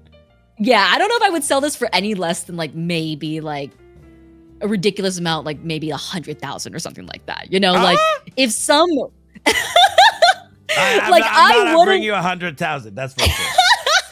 I'm not like if offering it. some random person came have to to me and was like, "I'll resell buy this that. off of you for $100,000," I would be like, "Okay, that's my house mortgage. You know, I'll take it." But like, exactly. but it just means a little bit too much to me, I think. Okay. All right. So in that case, what I usually do is we gotta match at least. Okay, this. How about? Usually I only do one. Make me an offer. But don't tell me 100,000. It's not gonna go. How about 10,000? Do you think a Porter Robinson person would buy that at more than 10,000? You know what? Let me take a look. I'm so curious because like not a lot of people got like, It's true. These It days. is true. It is true. It's not only limited, you had to be there at those events. If you wanted to buy I don't even know. one of the Porter Yeah, I don't even know if Robinson anyone clothes. else would be selling this right Yeah. now. Like because of how few people got it. You know what I mean? Like it was quite literally maybe less than 15 people out of the 200 in the crowd because you can't throw that far, you know? Right. So I'm so curious as to if anyone would even if you just look for fun, for like a piece of clothing, surely there's someone who's like, I don't give a fuck about Porter Robinson, and I'm just gonna resell the piece of clothing. Well, I don't know because again these are like for the super fans, you know, like these events. It's like for example, the tickets for this listening party released quite literally 12 hours before the event. Oh like wow! Yeah. So it you was had at to like also 6 a.m. Work hard to be in there. Yes. So not Okay. only did you already have to be so you're a somewhat super fan. Okay. Yes, I'm a super I fan. kind of see it. I mean, that's a lot of work just to be there at an event, you know, like making sure that like you're in time and it's only available like 12 hours before you need to liberate your schedule and all that stuff for that. Okay, how about I meet you halfway and just because I don't know, you know what? And we go 5K. You know, if I was selling this in real life, You wouldn't sell it. If you weren't, you would not. I wouldn't sell it. Yeah, exactly. You wouldn't sell it. But since this is for imaginary virtual Japan, I will say let's shake on it. That Okay. sounds good to me. Perfect. But you would not sell it anyway. But I'm Yes, really curious. well, like- I'm really curious because would someone buy it? That's the. I think so. I genuinely think so. Like, Porter Robinson has a pretty big following, just like period. But his following is also like pretty, almost like cult-like, if that makes sense. Oh boy. Okay. Like, Okay. It's very much so like if you love Porter, you love Porter. You know, like I there's see. not a lot of I very see. casual listeners, I would say. Like it's very much so like you love Porter because his music is so emotional. Like it's so raw. And it's like it's very hard to love Porter just for the sake of because the music is good, I think. Right. I mean, this is my own opinion as a fan. Yeah, I guess yeah, maybe yeah, like yeah. if someone who's not a fan can have a different perspective, but like I love Porter Robinson because I think he has such a way of bringing people together with his music, and like it just speaks to me on a level that I haven't found in a lot of other music. Okay. All right, fair, So fair. I think a lot of Porter fans are pretty intense. I Pretty mean, hey man, hardcore. look at the fact that like there was a sold out show that was announced 12 hours prior in a location that wasn't even given until Really? the show was announced. Yeah. Like That's I don't. That's crazy dedication.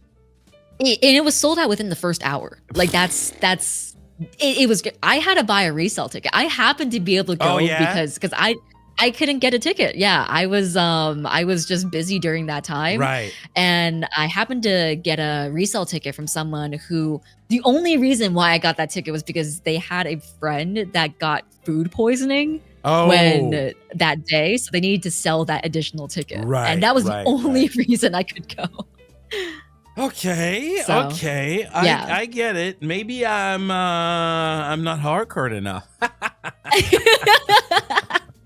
But I respect it. I like dedication, and you did say it meant a lot to you. You know, in a life level that made you change your ways. He's a very important artist to me. Perfect. All right, so we're shaking on 5K, but actually we'll shake on 5K. Has no value. I would not sell that. I don't think I know a single Porter fan who would go to like one of these events and then like sell one of these things, because it's just really special, you know. Like it means nothing to anyone else, I think, you know, like because like why are you gonna buy a piece of merchandise that because you're a fan? Because you're a fan. There's literally no other reason. Yeah. To be honest. All right, we have 2 more items. Yes, we have 2 more items. Yes. All righty, then let's check it out. What we have here at number 8. Okay, you send this one, and I was just like, I have no clue. I'm vibing with it. Whatever this. You don't know what it is. You don't know what this is? I have no idea. No way! But no. This is of the millennial era. This is definitely of the millennial era. Zero idea what this is. Okay, so this is a. No longer produced. I actually don't know if they produce any of these toys anymore. But this is a jumbo-sized wind dragon Bakugan. So you gotta understand something. I mentioned I'm an old millennial. Like I'm borderline not millennial. This is a. I was oh my God. old for Bakugan, and I thought it was cringe. It is because I was in my it is cringe. I was in my teenage years at the point where I was just like, that's for kids. Like, I mean, it is for kids. But I was a teenager. I was not a kid anymore. So I completely skipped that. So what does it do? What does it even?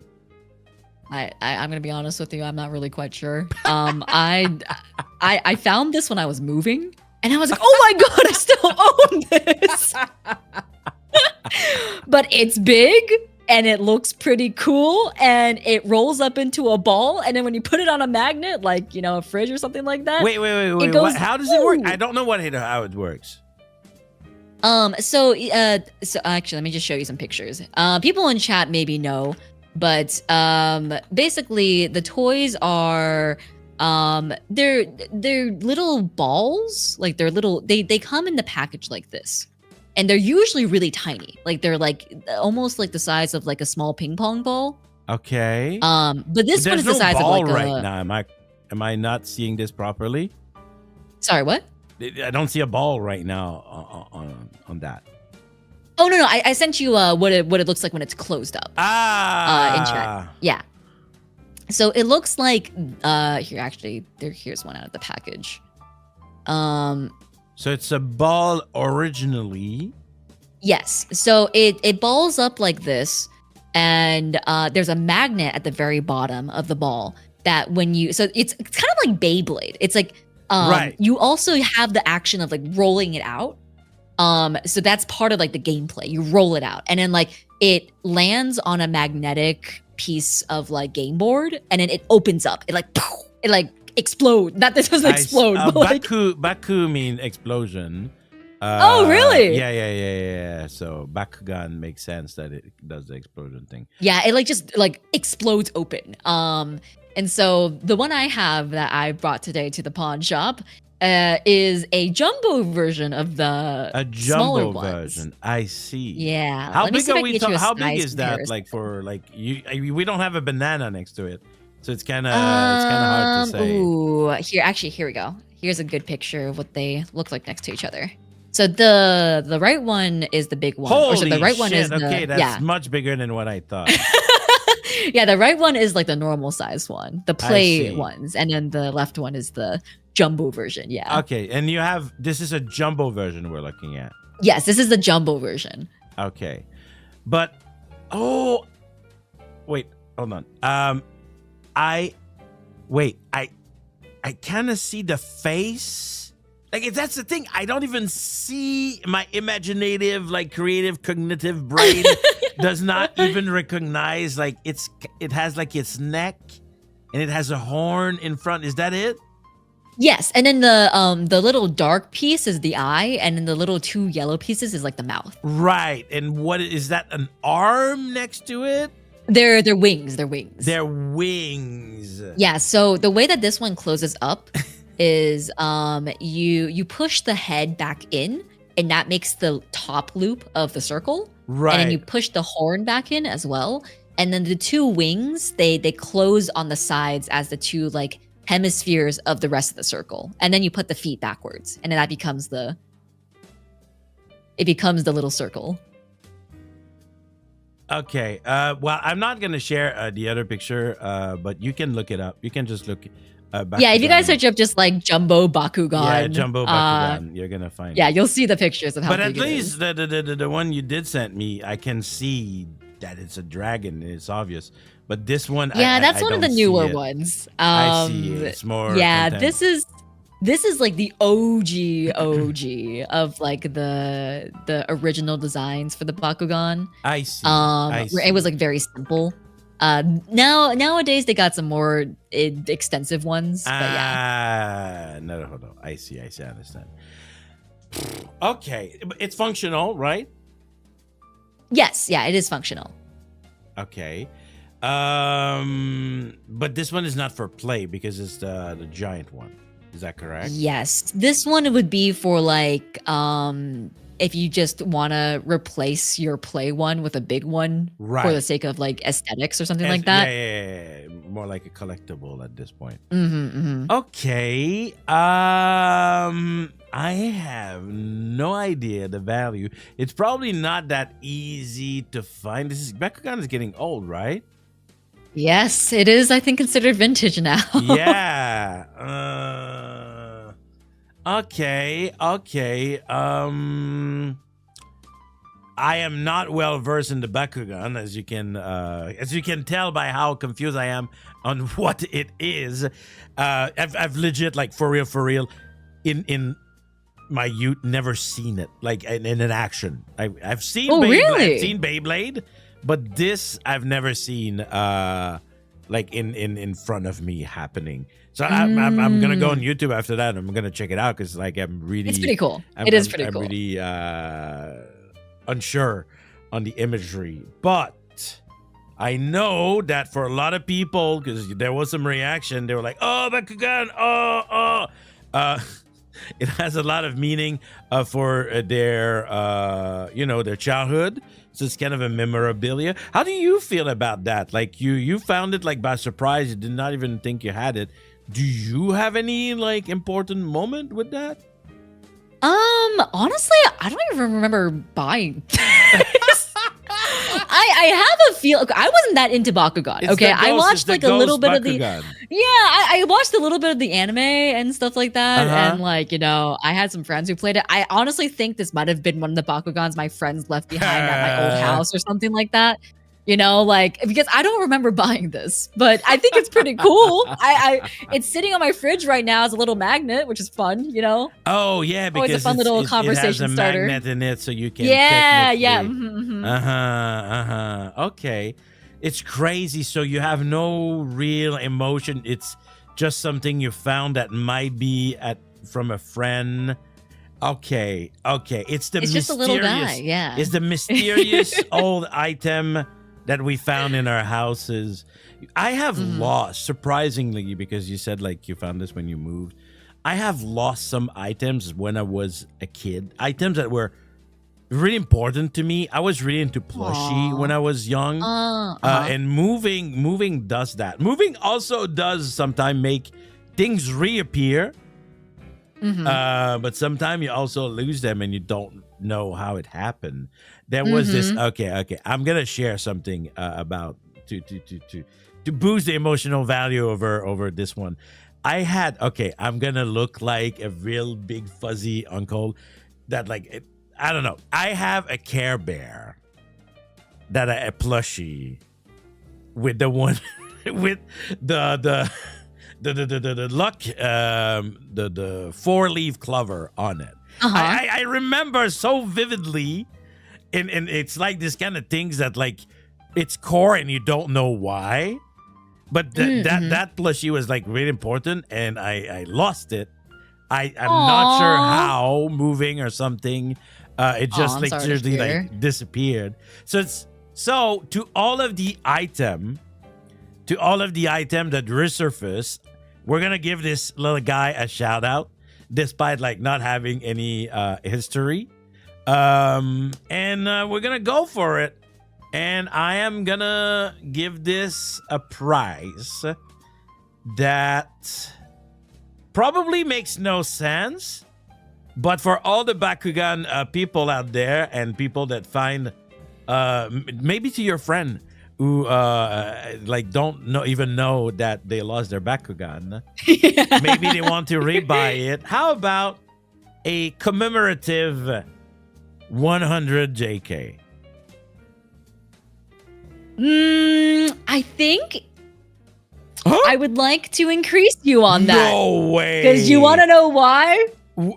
Yeah? What am I missing? Oh, she kept information from me. I have a personal Twitter account, right?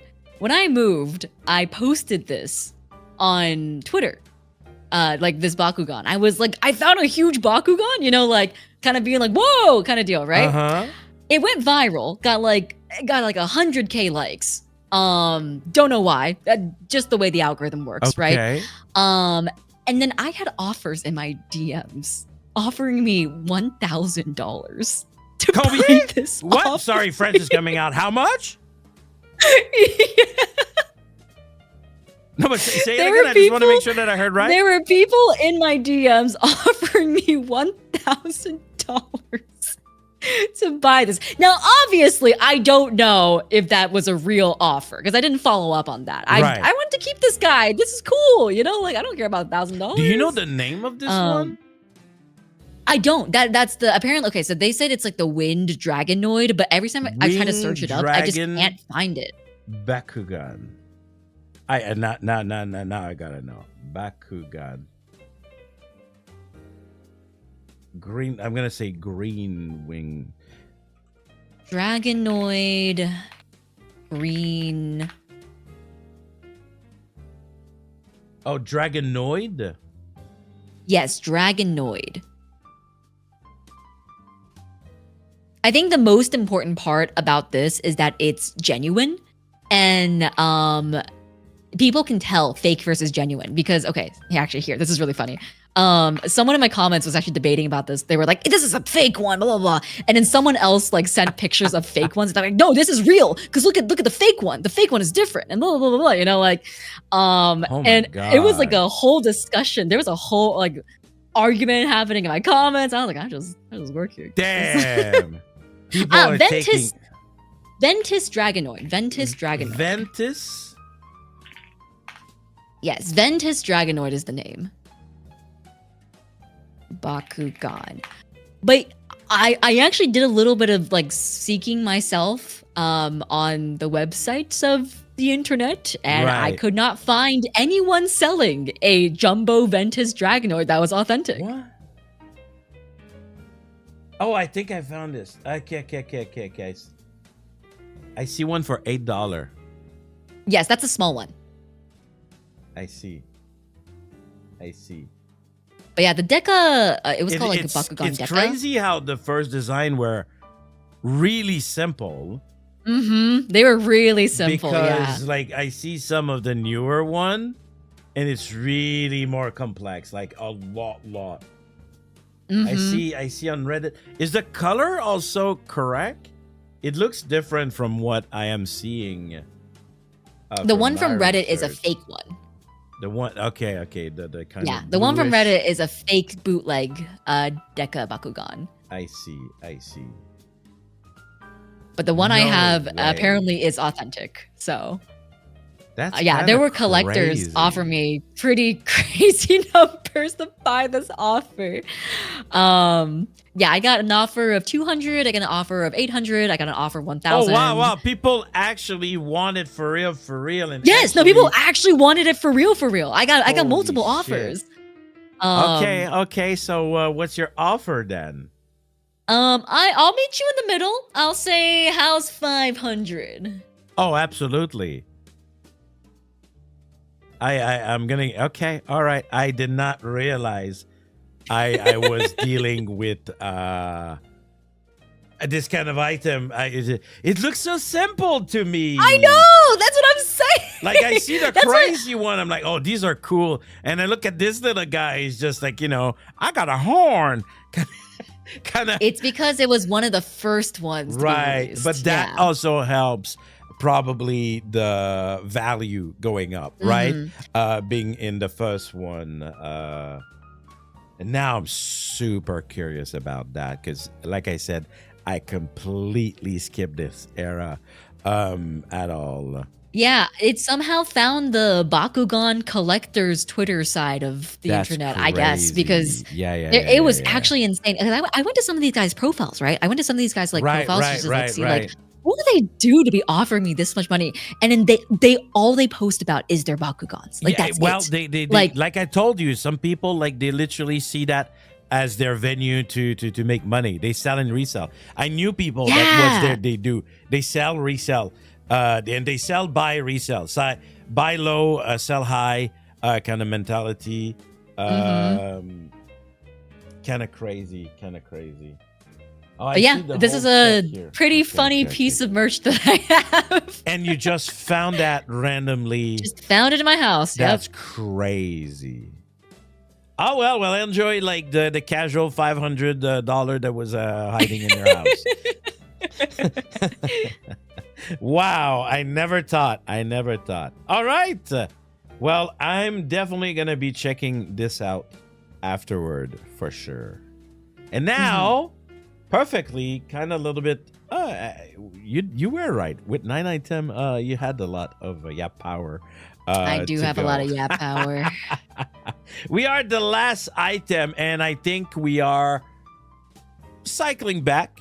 We're kind of like ending the loop here on this item. I have no idea how much they're worth. They look very valuable, but you'll tell us, and I'm pretty sure you have more than just value here, because I can see the way that you've treated them. You kind of gave them the cushy treatment, as I would call. We're ending with one of my favorite type of item. I'm really big on card collecting. I love card collecting. Some of my most valuable item are card collecting. I'm actually gonna go on an interview, not like this weekend, and yeah, with VTuber Talk. I don't know if you know them, but I don't think I do now. Yeah, they and they told me, why don't you bring some item? That's a preview, by the way. I didn't talk about that before now, and I was like, I gotta bring some of my favorite card. And now you can be on this side of the table. Exactly. And I thought it was funny when they asked me to do that. All right, that's super fun. So we indeed have cards to finish. Yenna, tell us more about, of course, the Yu-Gi-Oh card. We couldn't have like Yu-Gi-Oh, the dual deck without having cards itself. What of course, are we looking at? This looks like dragons for sure. Yeah, so this is really funny actually. So the anime 5Ds, Yu-Gi-Oh 5Ds, stands for 5 dragons. But there's 6. And guess how many dragons are in Yu-Gi-Oh 5Ds?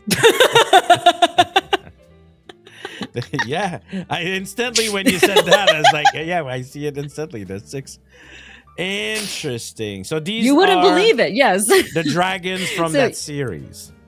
Yes, these are all the Signer dragons, as they're called in the series, which is like the main dragons of the good guys in the series. From the top right, or sorry, from the top left, going in, I guess, like English reading order.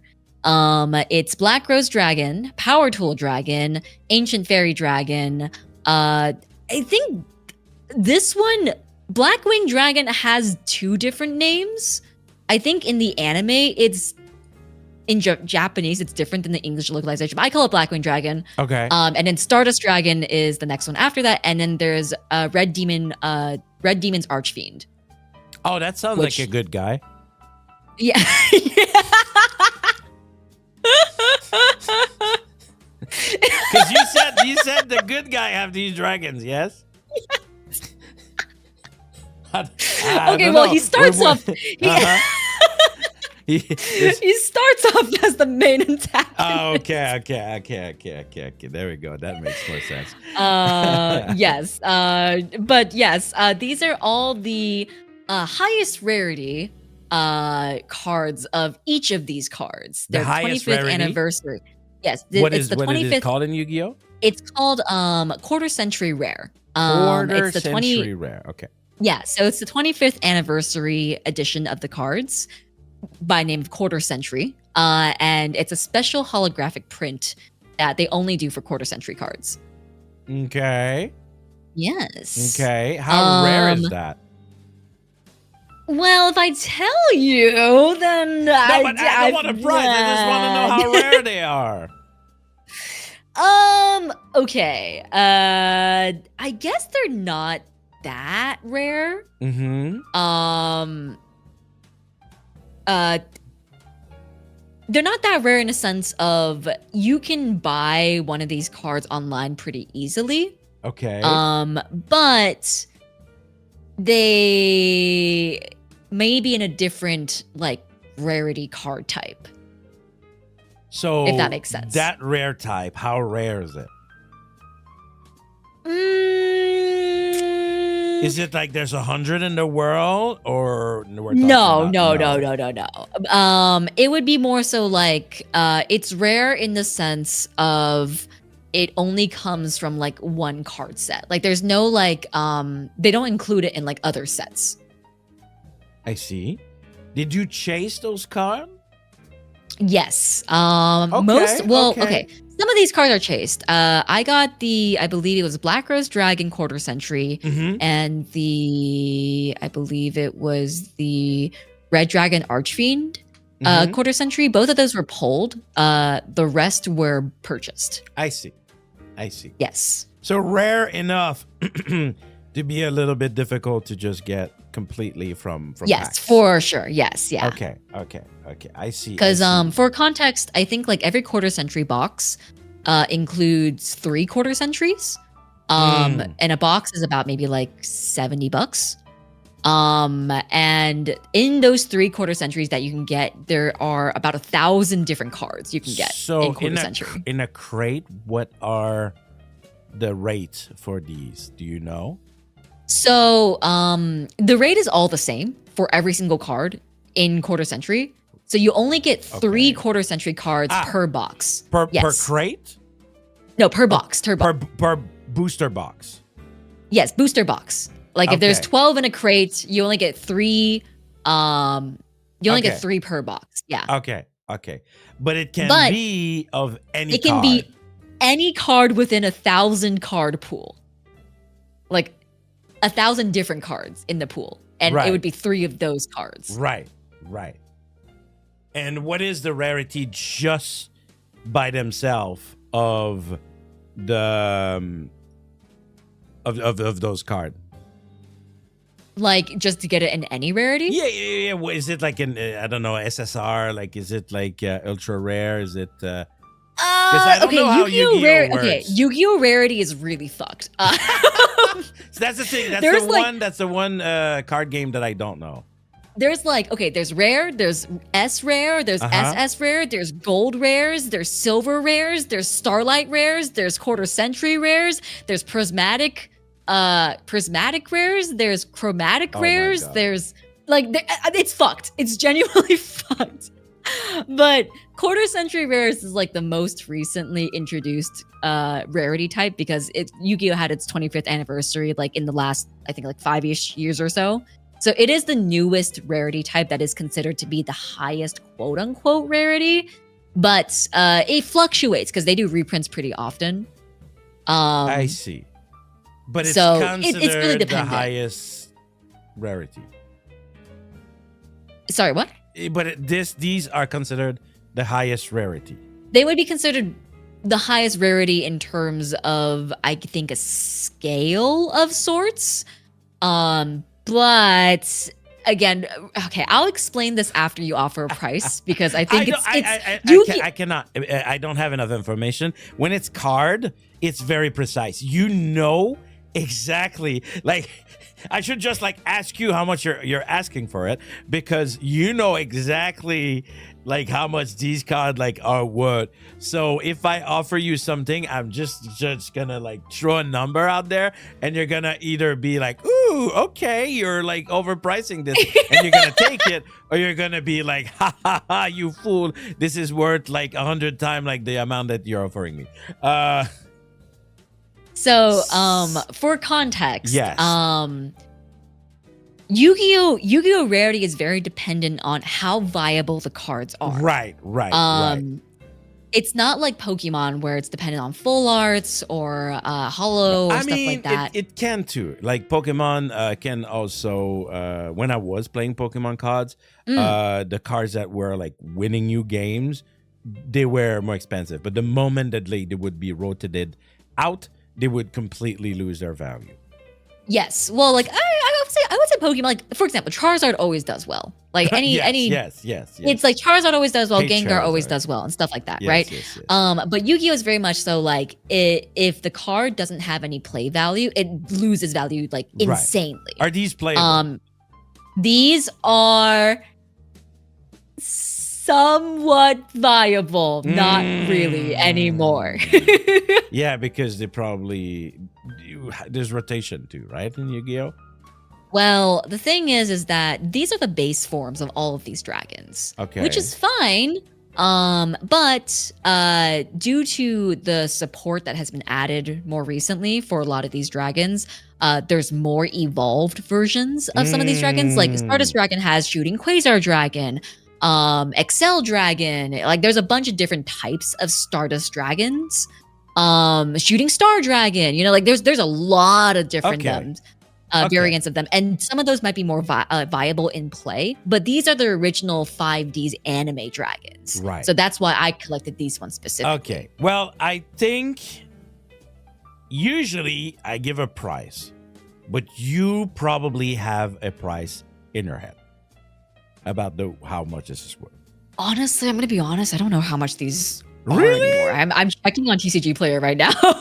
Oh, okay, yeah. And how much? It's been a long time since I've because I collected these a while ago. Oh, I see. So it's been a long time since I searched up the prices on these things. But let's just see Stardust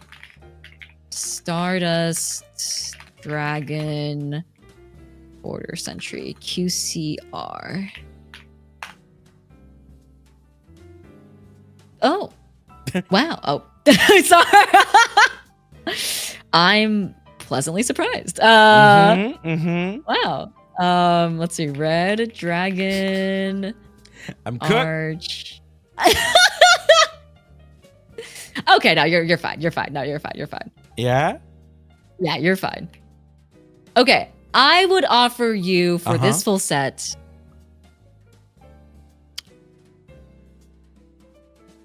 $150. That's it? Yes. Oh. I have a card right next to me. Last time I checked, do you know how much it's worth? How much? $10,000. Oh, really? Last time I checked, it's the Susei sign card that I got from the Hodo box. Last time I checked, it might be wrong, but yeah, I pulled that on stream too. That was pretty insane. Wow, really? Yeah. Unless I'm wrong, but Last time I checked, that was the price. Anyway, so I was ready. I was ready for thousands. So that's why when you told me like 150, I was like, oh, I can match that. I can match that. Actually, you know what? I'm more than gonna match that because I know how you told us that like the five dragon was like really your most important series and you really like it. I'm actually even like gonna like offer like a additional bonus for the nice story. And how about for you? I thought it would be way more than that. 200. Oh, is it 1,000? Oh, I'm crazy. Oh, I forget. I may be mixing because of Japanese yen. I see. Yes, I see. Yes, 1,000, not 10,000. I'm crazy. How about 10,000? Yes, but for these, I go for 200. Yeah, I'll take it.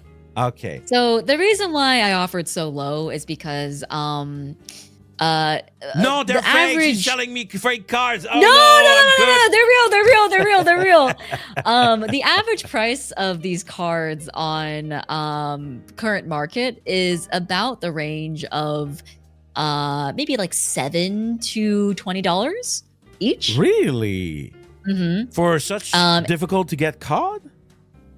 Well, the thing is, they're not sought after.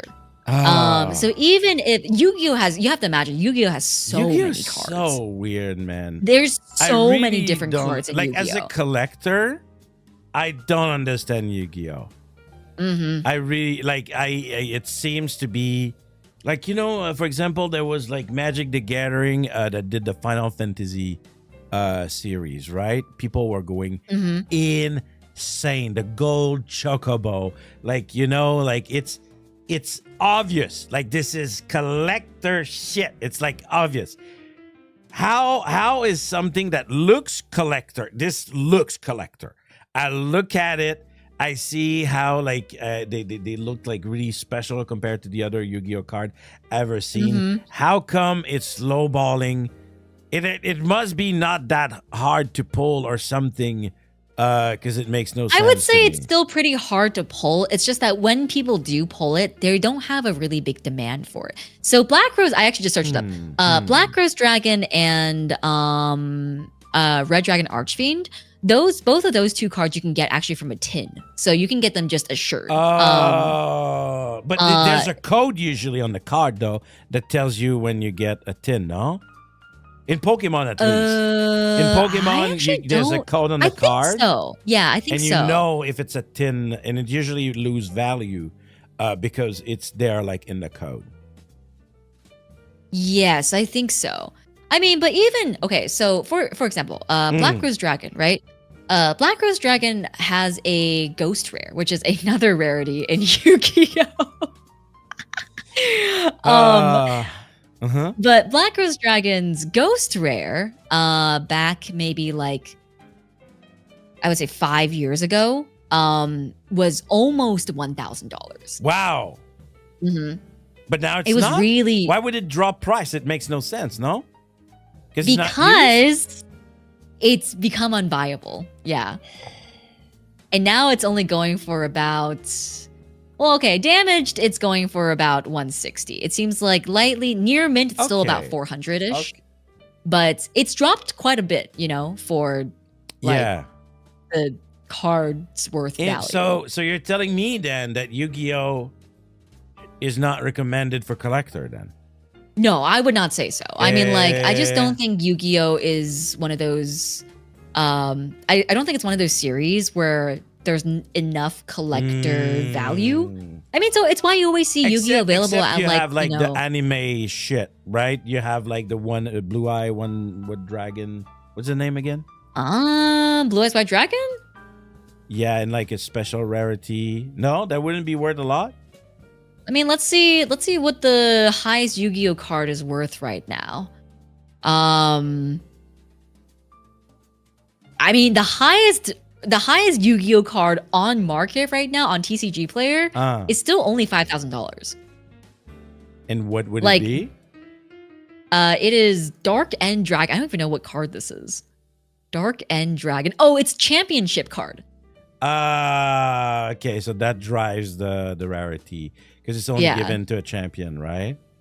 Yeah, but it's Yeah. like the next one after that is promotional card for a Blue Eyes White Dragon, and it is if it's in mint condition, it's about $3,000, which is not a lot for like as a card game goes. You know what I mean? Yeah.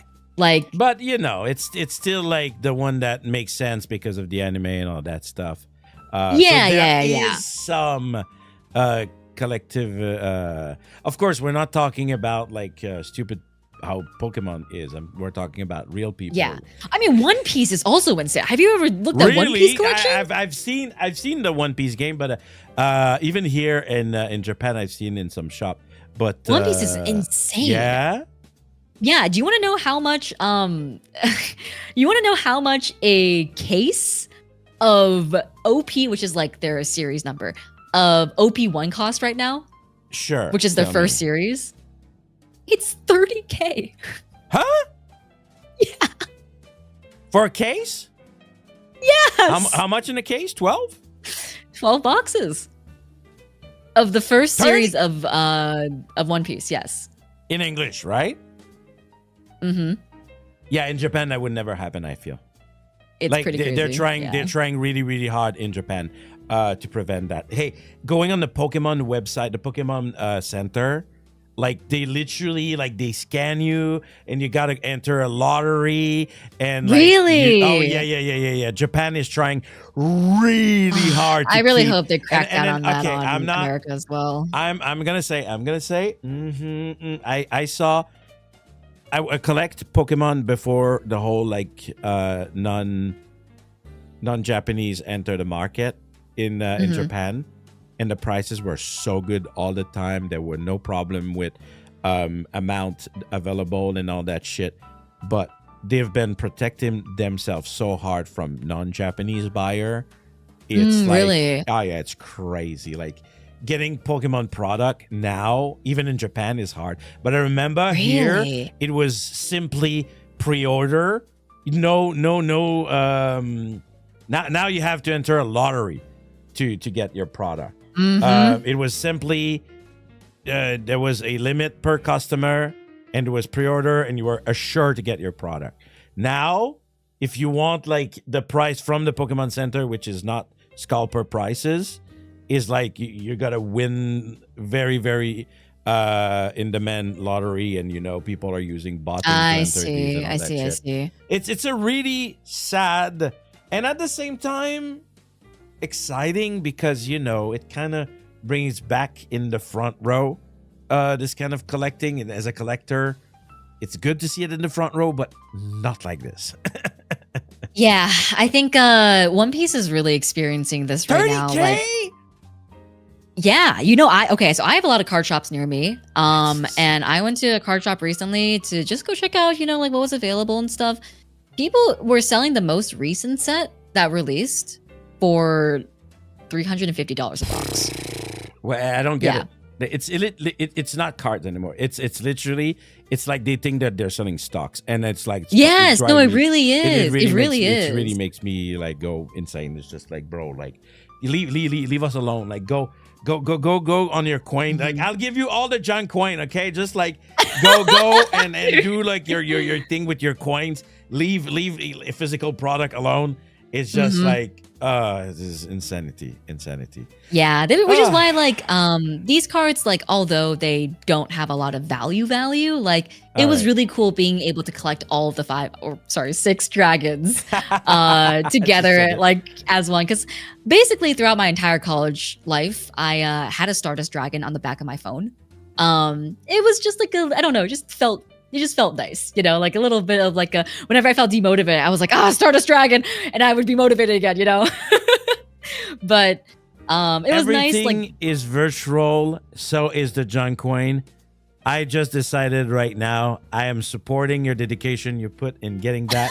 You gave them a cushy set. They're all like beautiful. Is there something else protecting them? Yes, so I took them out of the sleeves actually to take the picture, just so you could see how cool the hollow effect was. But yeah, I do keep them in a I do keep them in a penny loader, and then I put it into a binder as well. So the binder behind it is my card collection. So. All right, I gotta respect the hustle and the dedication here, and there's nothing real here. So I gotta go, and I'm just like, I cannot give like 200. Baby, stunks. Oh yeah, stunks are going high. All right, talking about stunks going high, we gotta do some mathematics. Ooh, a total tally. Yes, we need to do a total. So let me just get into that, and I just want to say, as I am going and calculate your final amount, thank you for all the item you brought. I did not know, and it's always a pleasure. I invite people because I want to talk to them, I want to get to know them. I think they're cool and all that stuff, and I never really know who's like actually a collector and not. And I would say you're pretty much out there at being a collector. Like, hey man, I don't buy to resell. Like I generally just buy to pull packs because I think it's fun. But what I mean is just like the object that you've been kind of collecting through your life. Like, I can see that like you had like the collector mindset a little bit behind it, right? Yes. The way that people treat their stuff and all that stuff. I will say, I will say, I think I'm very casual. Like so for me, I don't just collect anything. I think it's very much so. It has to be something that is either one, made a very big impact on my life, right? Or two, is something that has been a constant in my life for so long that like I just like feel very connected to it. So you're an emotional collector, kind of? Yes, like, definitely. Okay. Like I actually, there's behind me, I have a whole bookshelf of Miku figurines. Oh. And so you could have showed us even more. That's what you're saying. You have other stuff. Yes, I have quite some other collections of things. I have a Stardust Dragon figure. I have a Blue Eyes figure that I built myself. I have a lot of stuff.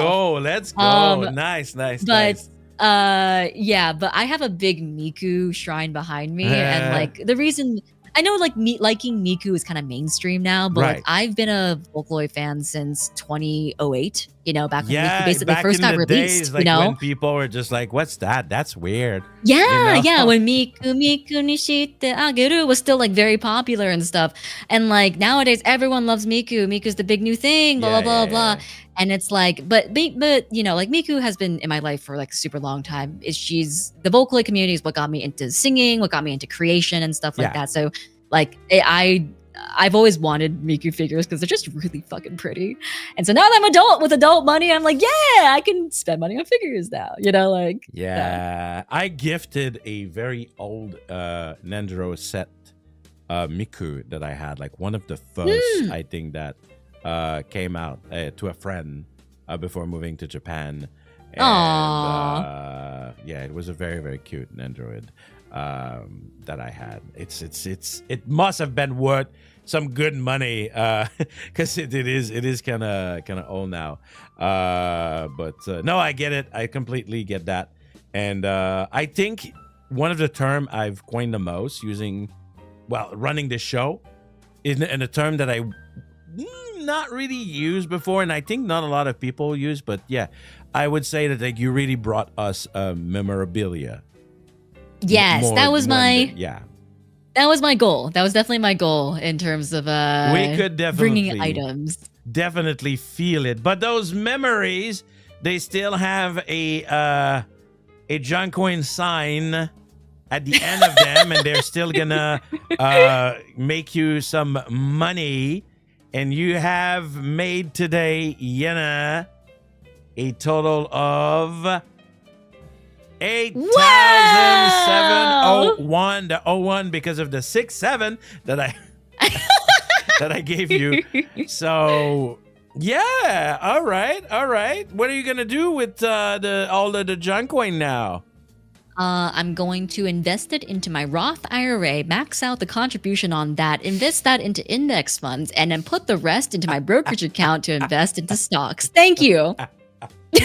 Oh man, I feel like this kind of talk, like They used to be very elite back then, but now it's like the bro economist bro all over the place. All right. Well, enjoyed the investment. Thank you. know, and it's been a pleasure to talk about all the things that you like, and we've learned about so much things from you. So Yeah, thank you so much for having me, and I'm Of very sorry course. again for Nah, misunderstanding like the I dates and said, coming like, late. been there, done that, and I was like, living in the debuff in Japan. That is definitely a thing. The Japan debuff, Yeah, yes. the Japan debuff. Yes. It's okay. Yeah, my manager has many a times gotten a time wrong as well because of that debuff. Yep, absolutely. Like I said, not used to it. Any last word you want to maybe tell viewers or just general? Thank you so much for having me. This was really fun. I got to share some stuff I don't think I've ever shared with chat before. So I hope the young pups in chat had fun watching some of the cool stuff that I decided to bring. I feel like I, don't get to share a lot of the items that I have due to the virtual nature of being a VTuber. But yeah, I hope you guys had fun seeing some of the stuff I own and kind of like what I gravitate towards in my day-to-day life. But yeah, thank you so much for having me. I appreciate it. Of course, it was great. Thank you for coming over to my shop. And Of course. Yeah, we're just gonna go and leave with a general Otsu. Or I see a lot of people, they want to say your ending call. So how about we go and we just say bye now. How do you say that? Bye now. Bye Yeah, now. that's right. All right. Bye See you, everybody. Bye-bye. Bye, everyone.